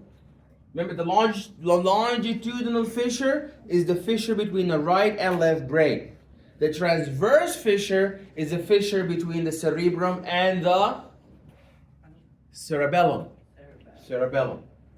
The brainstem is the rest of the brain and includes the diencephalon, the midbrain, the pons, and the medulla oblongata. Everybody look here. What's the name of this huge fissure in the middle between your two half globes cerebral hemispheres? That's the longitudinal fissure. That's the longitudinal cerebral fissure. Very good. Your brain is also divided into lobes. The frontal one is called the frontal lobe, up until almost half of your brain. Then there are two lobes. One is called the temporal lobe. This is the side lobe. Yeah. Two side lobes. You can kill somebody with it. And then in the back, you have your parietal lobe, and below it, the most inferior lobe in the back is the occipital lobe, where there's the visual cortex, where you process all the visual sensation. That you see beautiful flowers, you understand them, they make you happy, or you see some dangerous animal or something scary that alerts and alarms you and makes you feel scared and worried. Yes. Your temporal lobe. Back to like is that a true or a myth? You can't kill someone if you hit them too hard in the temple. You can kill somebody if you hit him too hard anywhere. I mean, the skull is hard, but like the temple. So Per se, like right there, like you know what I mean? Yeah, so all your brain is encapsulated by the skull, Right. but any too much injury is gonna cause like trauma. Rostral meaning the front of the brain.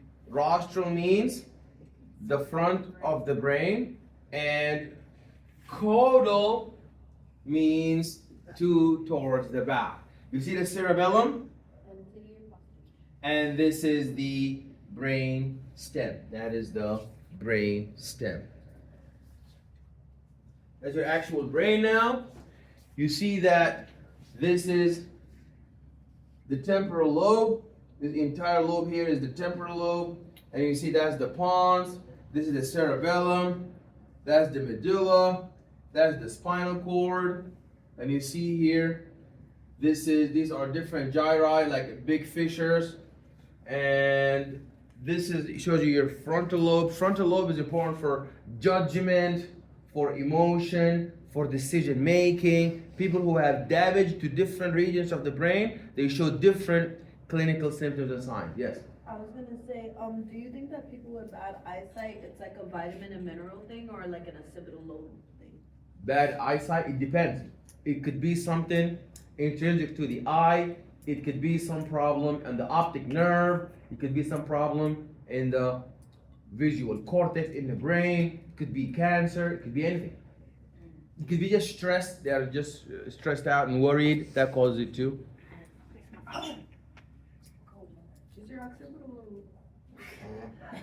Okay.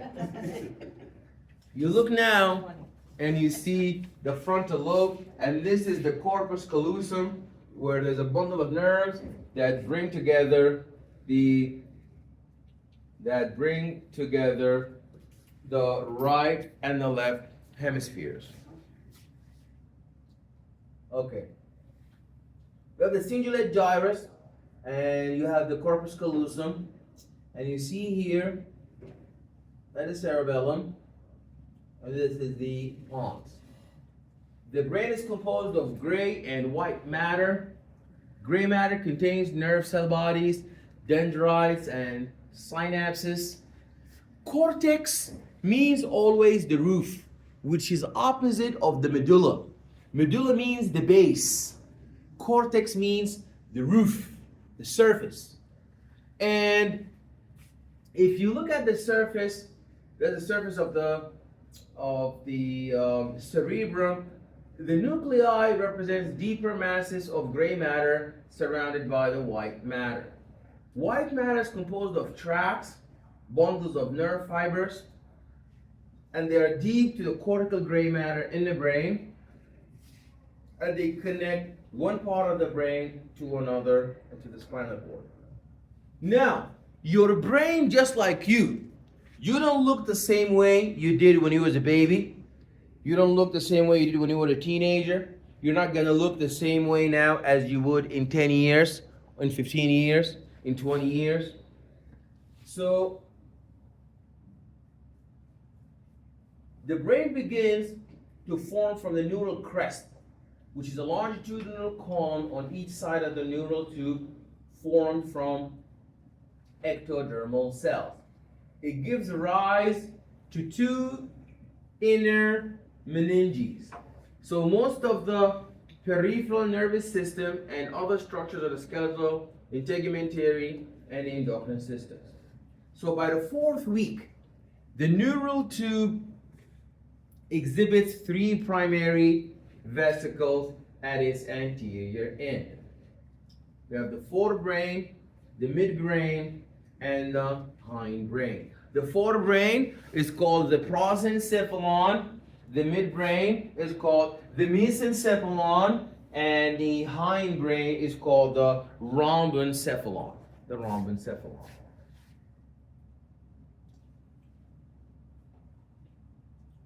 So that shows us the brain at 4 weeks, looks like that.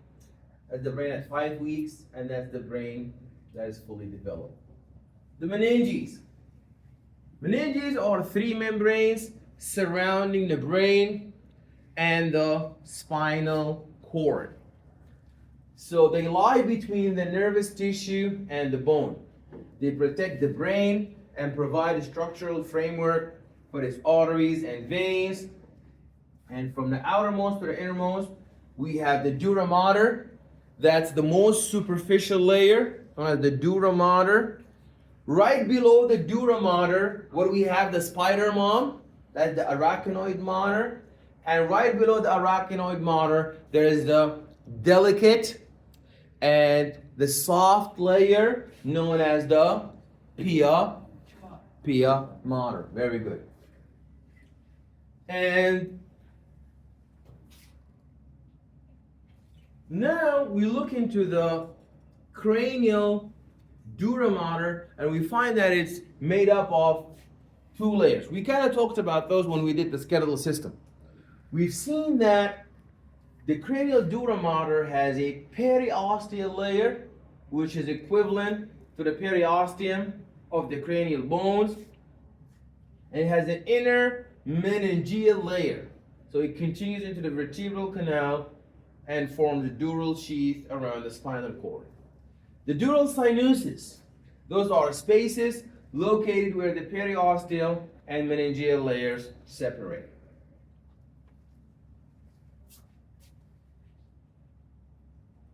So the dura mater is going to press closely against the cranial bones, and there would be no epidural space, unlike the spinal cord. The spinal cord has an epidural space between the vertebral column and the dura mater. But if you look into the brain, there is no space. That's why there's no epidural injection for your brain. The epidural injection is only for the vertebral column for your spinal cord. And there are folds of the dura mater that extend inwardly, separating the brain into two cerebri. There is the falx cerebri, and that separates the two cerebral hemispheres. The tentorium cerebelli separate the cerebrum from the cerebellum more posteriorly. And the falx cerebelli separates the right and the left half of the cerebellum. So that is very distinct, and it shows you the importance of the cerebellum. Here we see that's the skull. Right beneath the skull, more deep to the skull layer, we have a periosteal layer that is intimate with the skull, and then we have a meningeal layer that is intimate with the arachnoid layer, that is the spider layer between the dura mater and the pia mater. There are a lot of blood vessels in the subarachnoid space, and that's why we perform the spinal tap, because most of the vasculature and the blood perfusion is happening beneath the arachnoid space.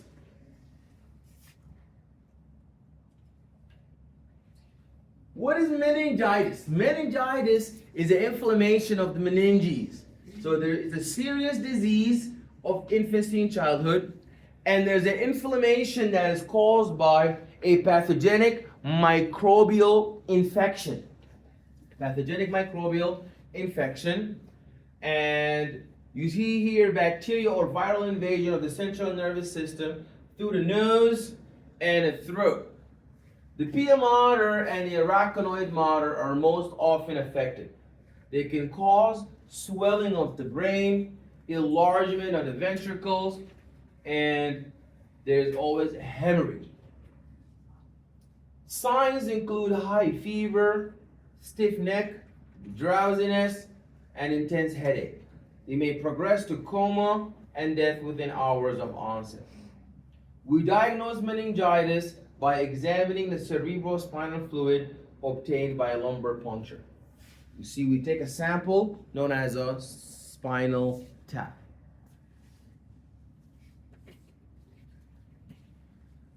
Okay, we see here we have two lateral ventricles, then there's an interventricular foramen, a passageway, then a third ventricle, and a cerebral aqueduct that passes through to the fourth ventricle. You see? Those are the two lateral ventricles, then interventricular foramen, then a third ventricle, and a cerebral aqueduct, and lastly you have your fourth ventricle, and finally the aperture that reaches into your spinal cord. This is where we have our cerebrospinal fluid. So that's the gray matter, right? So if you look into your gray matter is in the middle of your brain. But your brain is not only made up of gray matter. It has gray matter and has white matter that needs to communicate what the gray matter is processing in the cell bodies and the neurosomes. Yeah. Back to the meningitis. Is meningitis only in children? No. Everybody can get meningitis, but usually it's more prevalent in children because their immune system is still yet to develop and to become more healthy and reach its potential. Okay? Now we look into the cerebrospinal fluid. What is the cerebrospinal fluid? Cerebrospinal fluid is a clear, colorless liquid that fills the ventricles, canals of the central nervous system, and bathes its external surface. It provides like a sense of buoyancy of your brain, protection, like a shock absorber. But it's clear, colorless, and it usually fills the ventricles and the aqueducts. So the production of the cerebrospinal fluid is going to begin by filtering the blood plasma. You remember, every single fluid in your body is made from the blood. Your saliva is made from the blood plasma. Your tears, the blood plasma.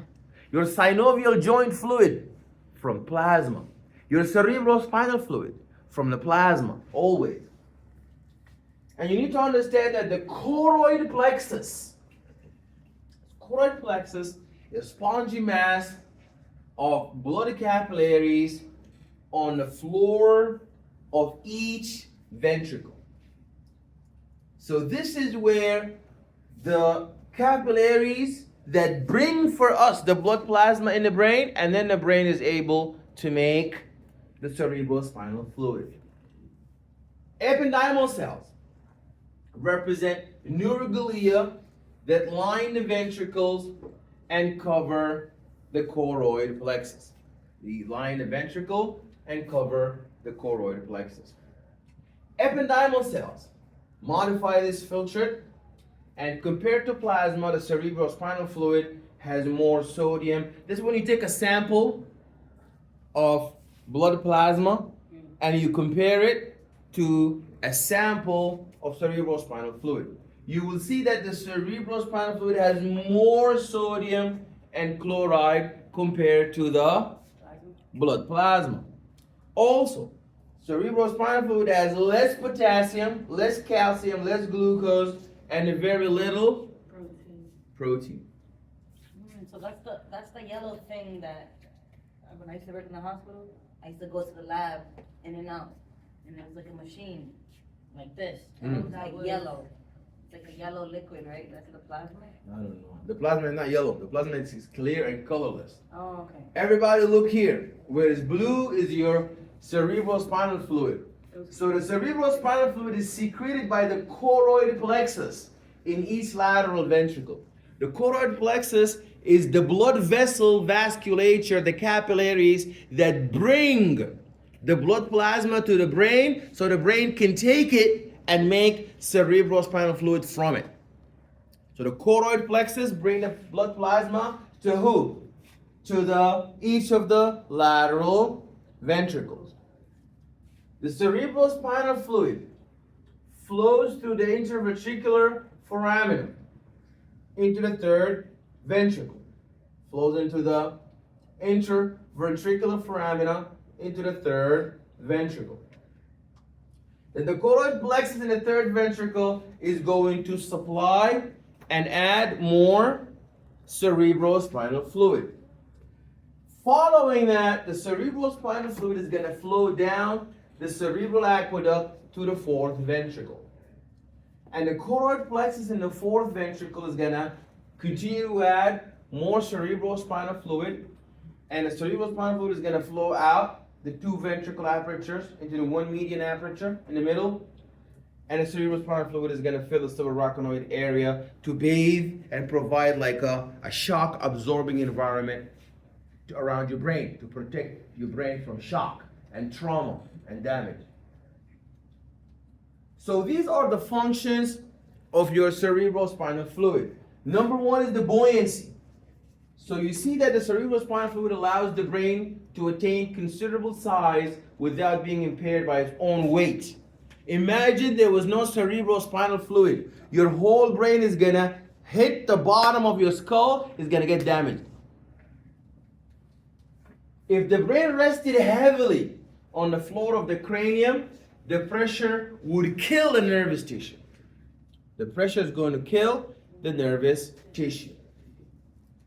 The function of the cerebrospinal fluid is protection.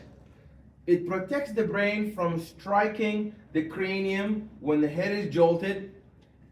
There's also shaken child syndrome and concussions. They occur from severe jolting. Chemical stability is the flow of cerebrospinal fluid that rinses away metabolic waste from nervous tissue and homeostatically regulates the chemical environment.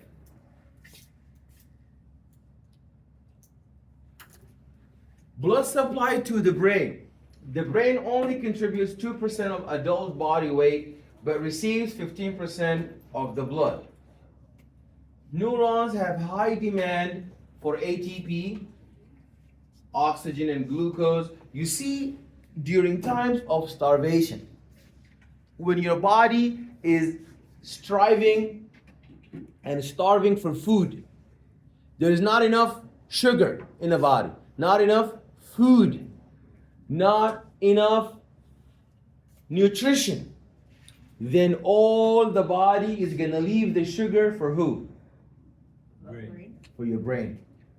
The brain gets precedence in food because it is the most important. It regulates. It's the central processing, computing, integration center of your whole body. That's why when your heart stops, it's not a sign of death. Clinical death in the law is brain death. Yeah. That's the most important one. And you see, neurons have high demand for ATP, therefore oxygen and glucose. So constant supply of blood is critical.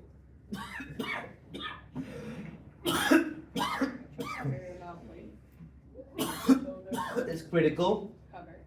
10-second interruption, there is loss of consciousness. 1 to 2 minute interruption, there's significant impairment of neural function. And 4-minute interruption, there is irreversible brain damage.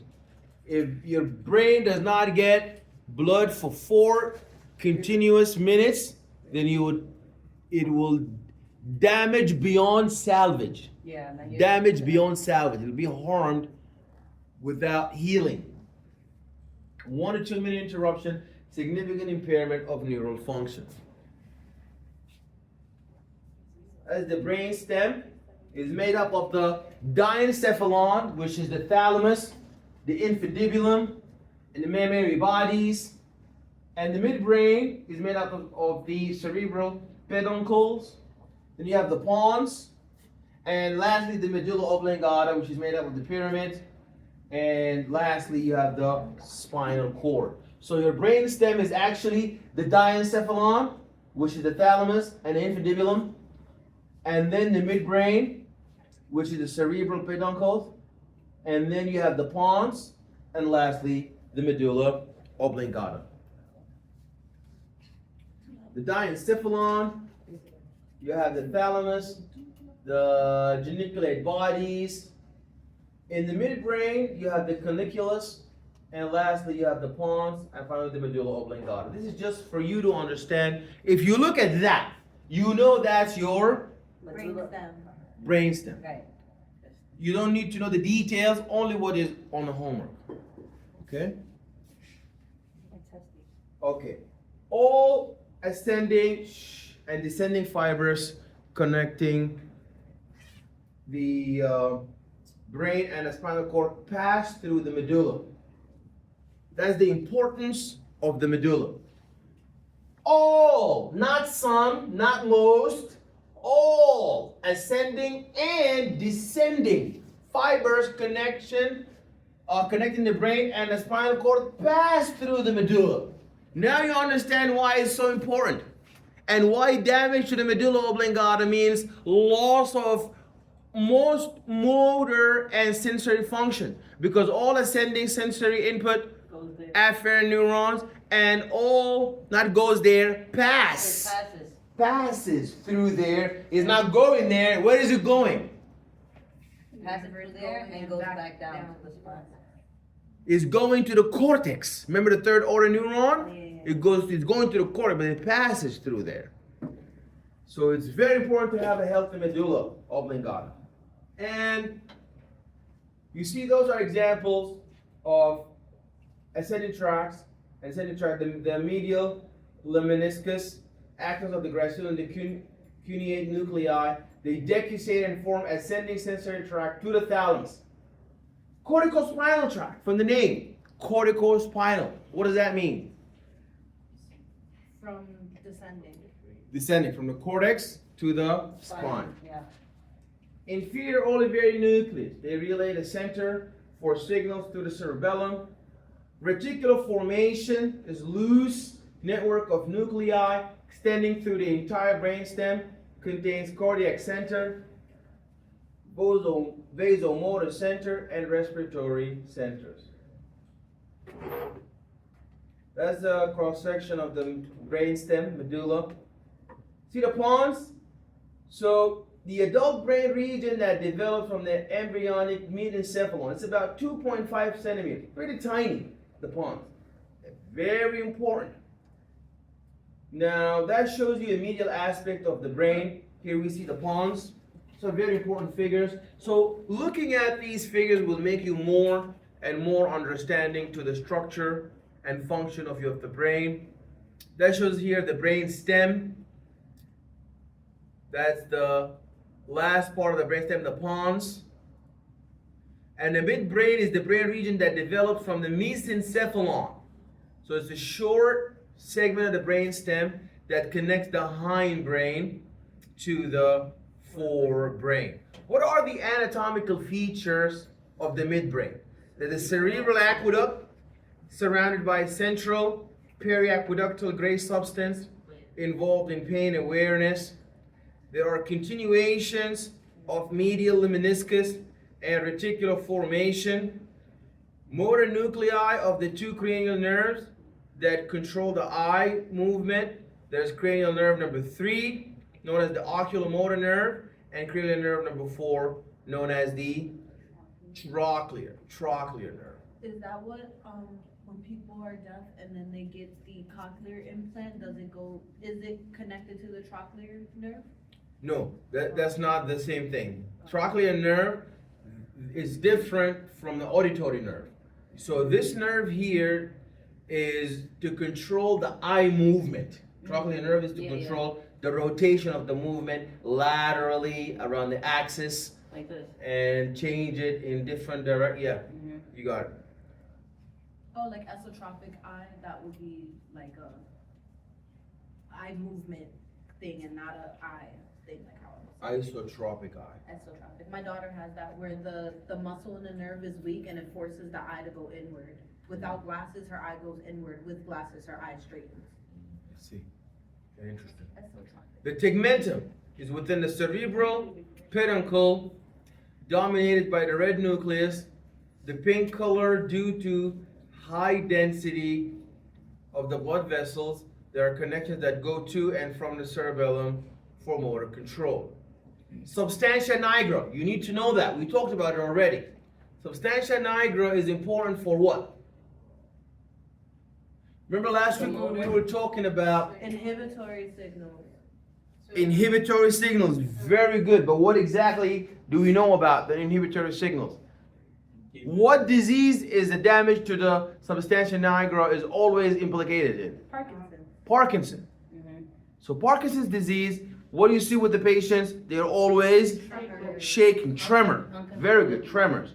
Why are there tremors? They can't control it. Why can't they control these tremors? Because there is overt, increased Hypo. stimulation, excitatory stimulation. Oh, yeah. It used to be balanced. Stimulation equals But now it's. inhibition. But who was responsible for checks and balances? For checking and ensuring that the stimulation is not excessive? Who was responsible for that? Dopamine. Dopamine. And remember, who makes the shaking? Acetylcholine. Acetylcholine makes the excitatory, stimulatory tremor. And dopamine makes Calm down. The inhibitor. is an inhibitor. And where does dopamine come from? Brain. The substantia nigra. The dopamine comes from the substantia nigra. The Parkinson disease patient, the substantia nigra is damaged. It's too little. So no dopamine, only acetylcholine. Yeah. So their medication is to take Dopamine. dopamine. Yes, Barrington. From time to time, right? From here to my finger right here, it involuntary movement. It switches? Yes, and is that early sign of Parkinson or I didn't mean for that. I need more dopamine? Doesn't your body If just anything with Parkinson, it wouldn't just be your finger, your whole body. Your whole body. Because it wouldn't be the whole body is in control, just the fingers going like that. No. The whole body would be moving. You get it? ain't that a muscle? So this is something maybe like it could be, yeah, it happens to me also. Sometimes in my foot, especially because I have sciatica. Sometimes my foot starts dancing Yeah. on its own. That's That's cool, the, that's that means. That's still, it's out of control. It's not, I'm not dancing under control. My leg is dancing on its own. I have no control I'm over the funniest. it. Okay. Everybody but me, that's crazy. Okay. I'm We'll so come back. All of you guys are funny. We'll come back. okay, as long Okay. Bundle of nerves, fibers to connect the cerebrum to the pons. Okay. Reticular formation, that's the site where all the signals are dispersed to the rest of the brain. Somatic control, that shows you the functions of the reticular formation. Reticular formation is important for somatic motor control. We adjust the muscle tension to maintain the tone, the balance, and the posture. Relay signals from the eyes and the ears to the cerebellum. Allow eyes to track and fixate on the object. Neural pools that produce rhythmic signals to the muscles of breathing and swallowing. Cardiovascular control. It's cardiac and vasomotor centers of the medulla oblongata.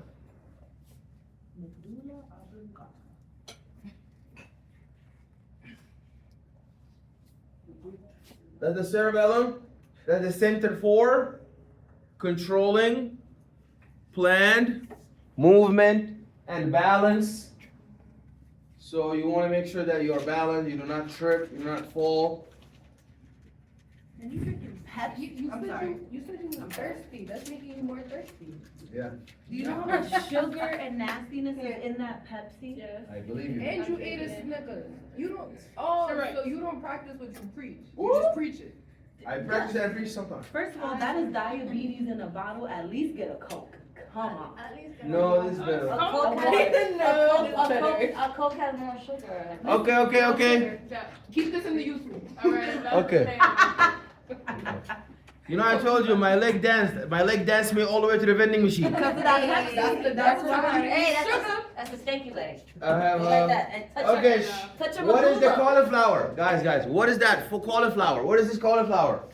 Cerebellum. That is the cerebellum. What are your favorite chapters? This is the cerebellum.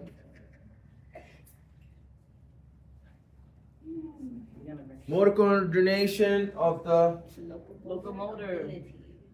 sensory, linguistic, emotional, and other no motor functions, including comparing textures of the objects, recognizing objects from different views, judging the pitch of the tones, distinguishing between spoken words. So the cerebellum, can you over time, like, can it improve over time, or is it one of those things that it is what it is and that's it? What do you mean? Because just as far as like the functions that are listed, like for example, like some people are better at planning and scheduling and some people aren't. And then that goes into, I was gonna say it earlier, but I wanted to wait until you finish. But like how they That's say, nice. You see? Extra Wow, that's very Oh good. my God. That you see? We're going places now. Yes. We're going places. Y'all did not- I like that. See, that's why I love college. Because in college, we change for the better.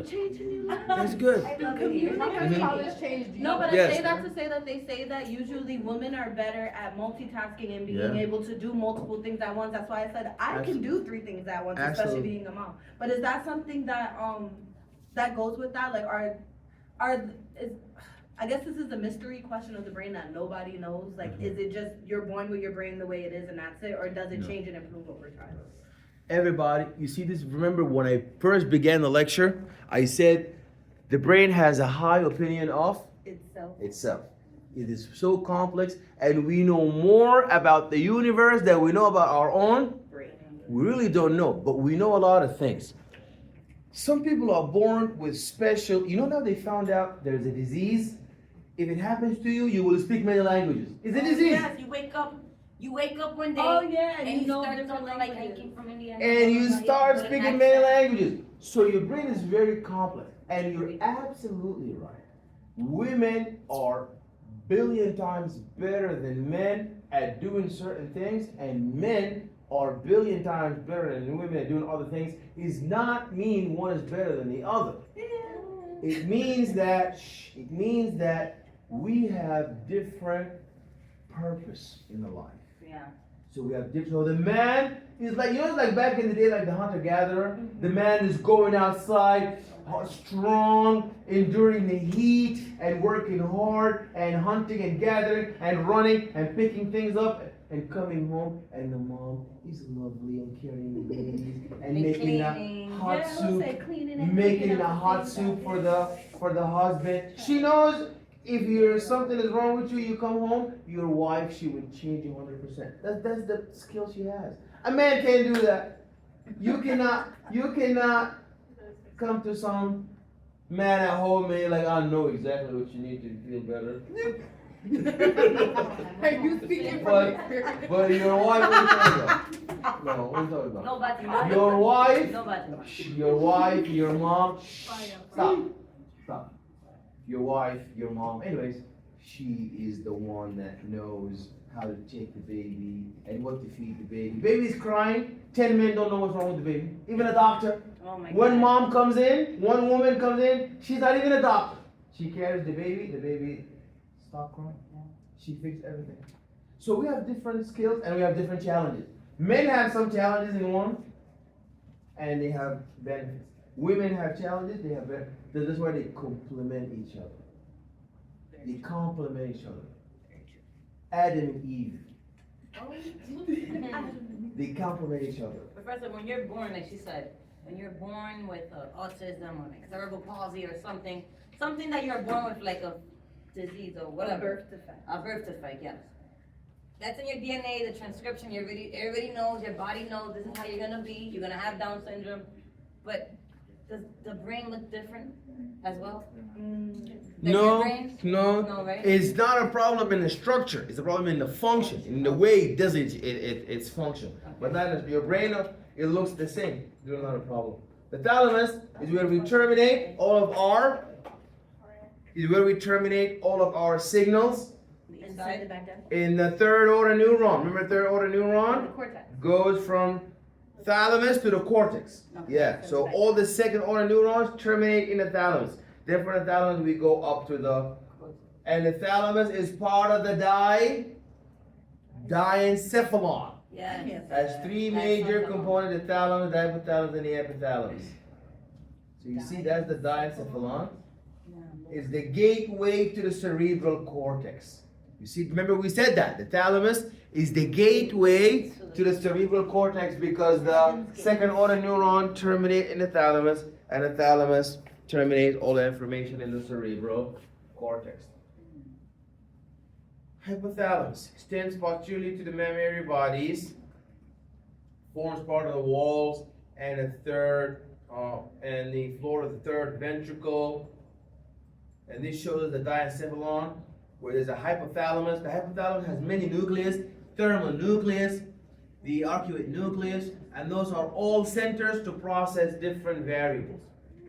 The diencephalon is responsible for hormone secretion, control the anterior pituitary, autonomic effects, and also responsible for the thermoregulation. We discussed how the hypothalamic thermostat is going to monitor the body, the temperature, and is going to activate mechanisms in order to adjust the temperature. So those are different regions of your brain. And then your cerebrum, we discussed a lot the importance of the cerebrum. The cerebrum is the voluntary center. It develops from the telencephalon, and it is the largest, the most conspicuous part of the human brain. It is the seat of sensory perception, memory, thought, judgment, and voluntary motor actions. Two cerebral hemispheres are divided by the longitudinal cerebral fissures. They're connected by white fibrous tracts known as the corpus callosum.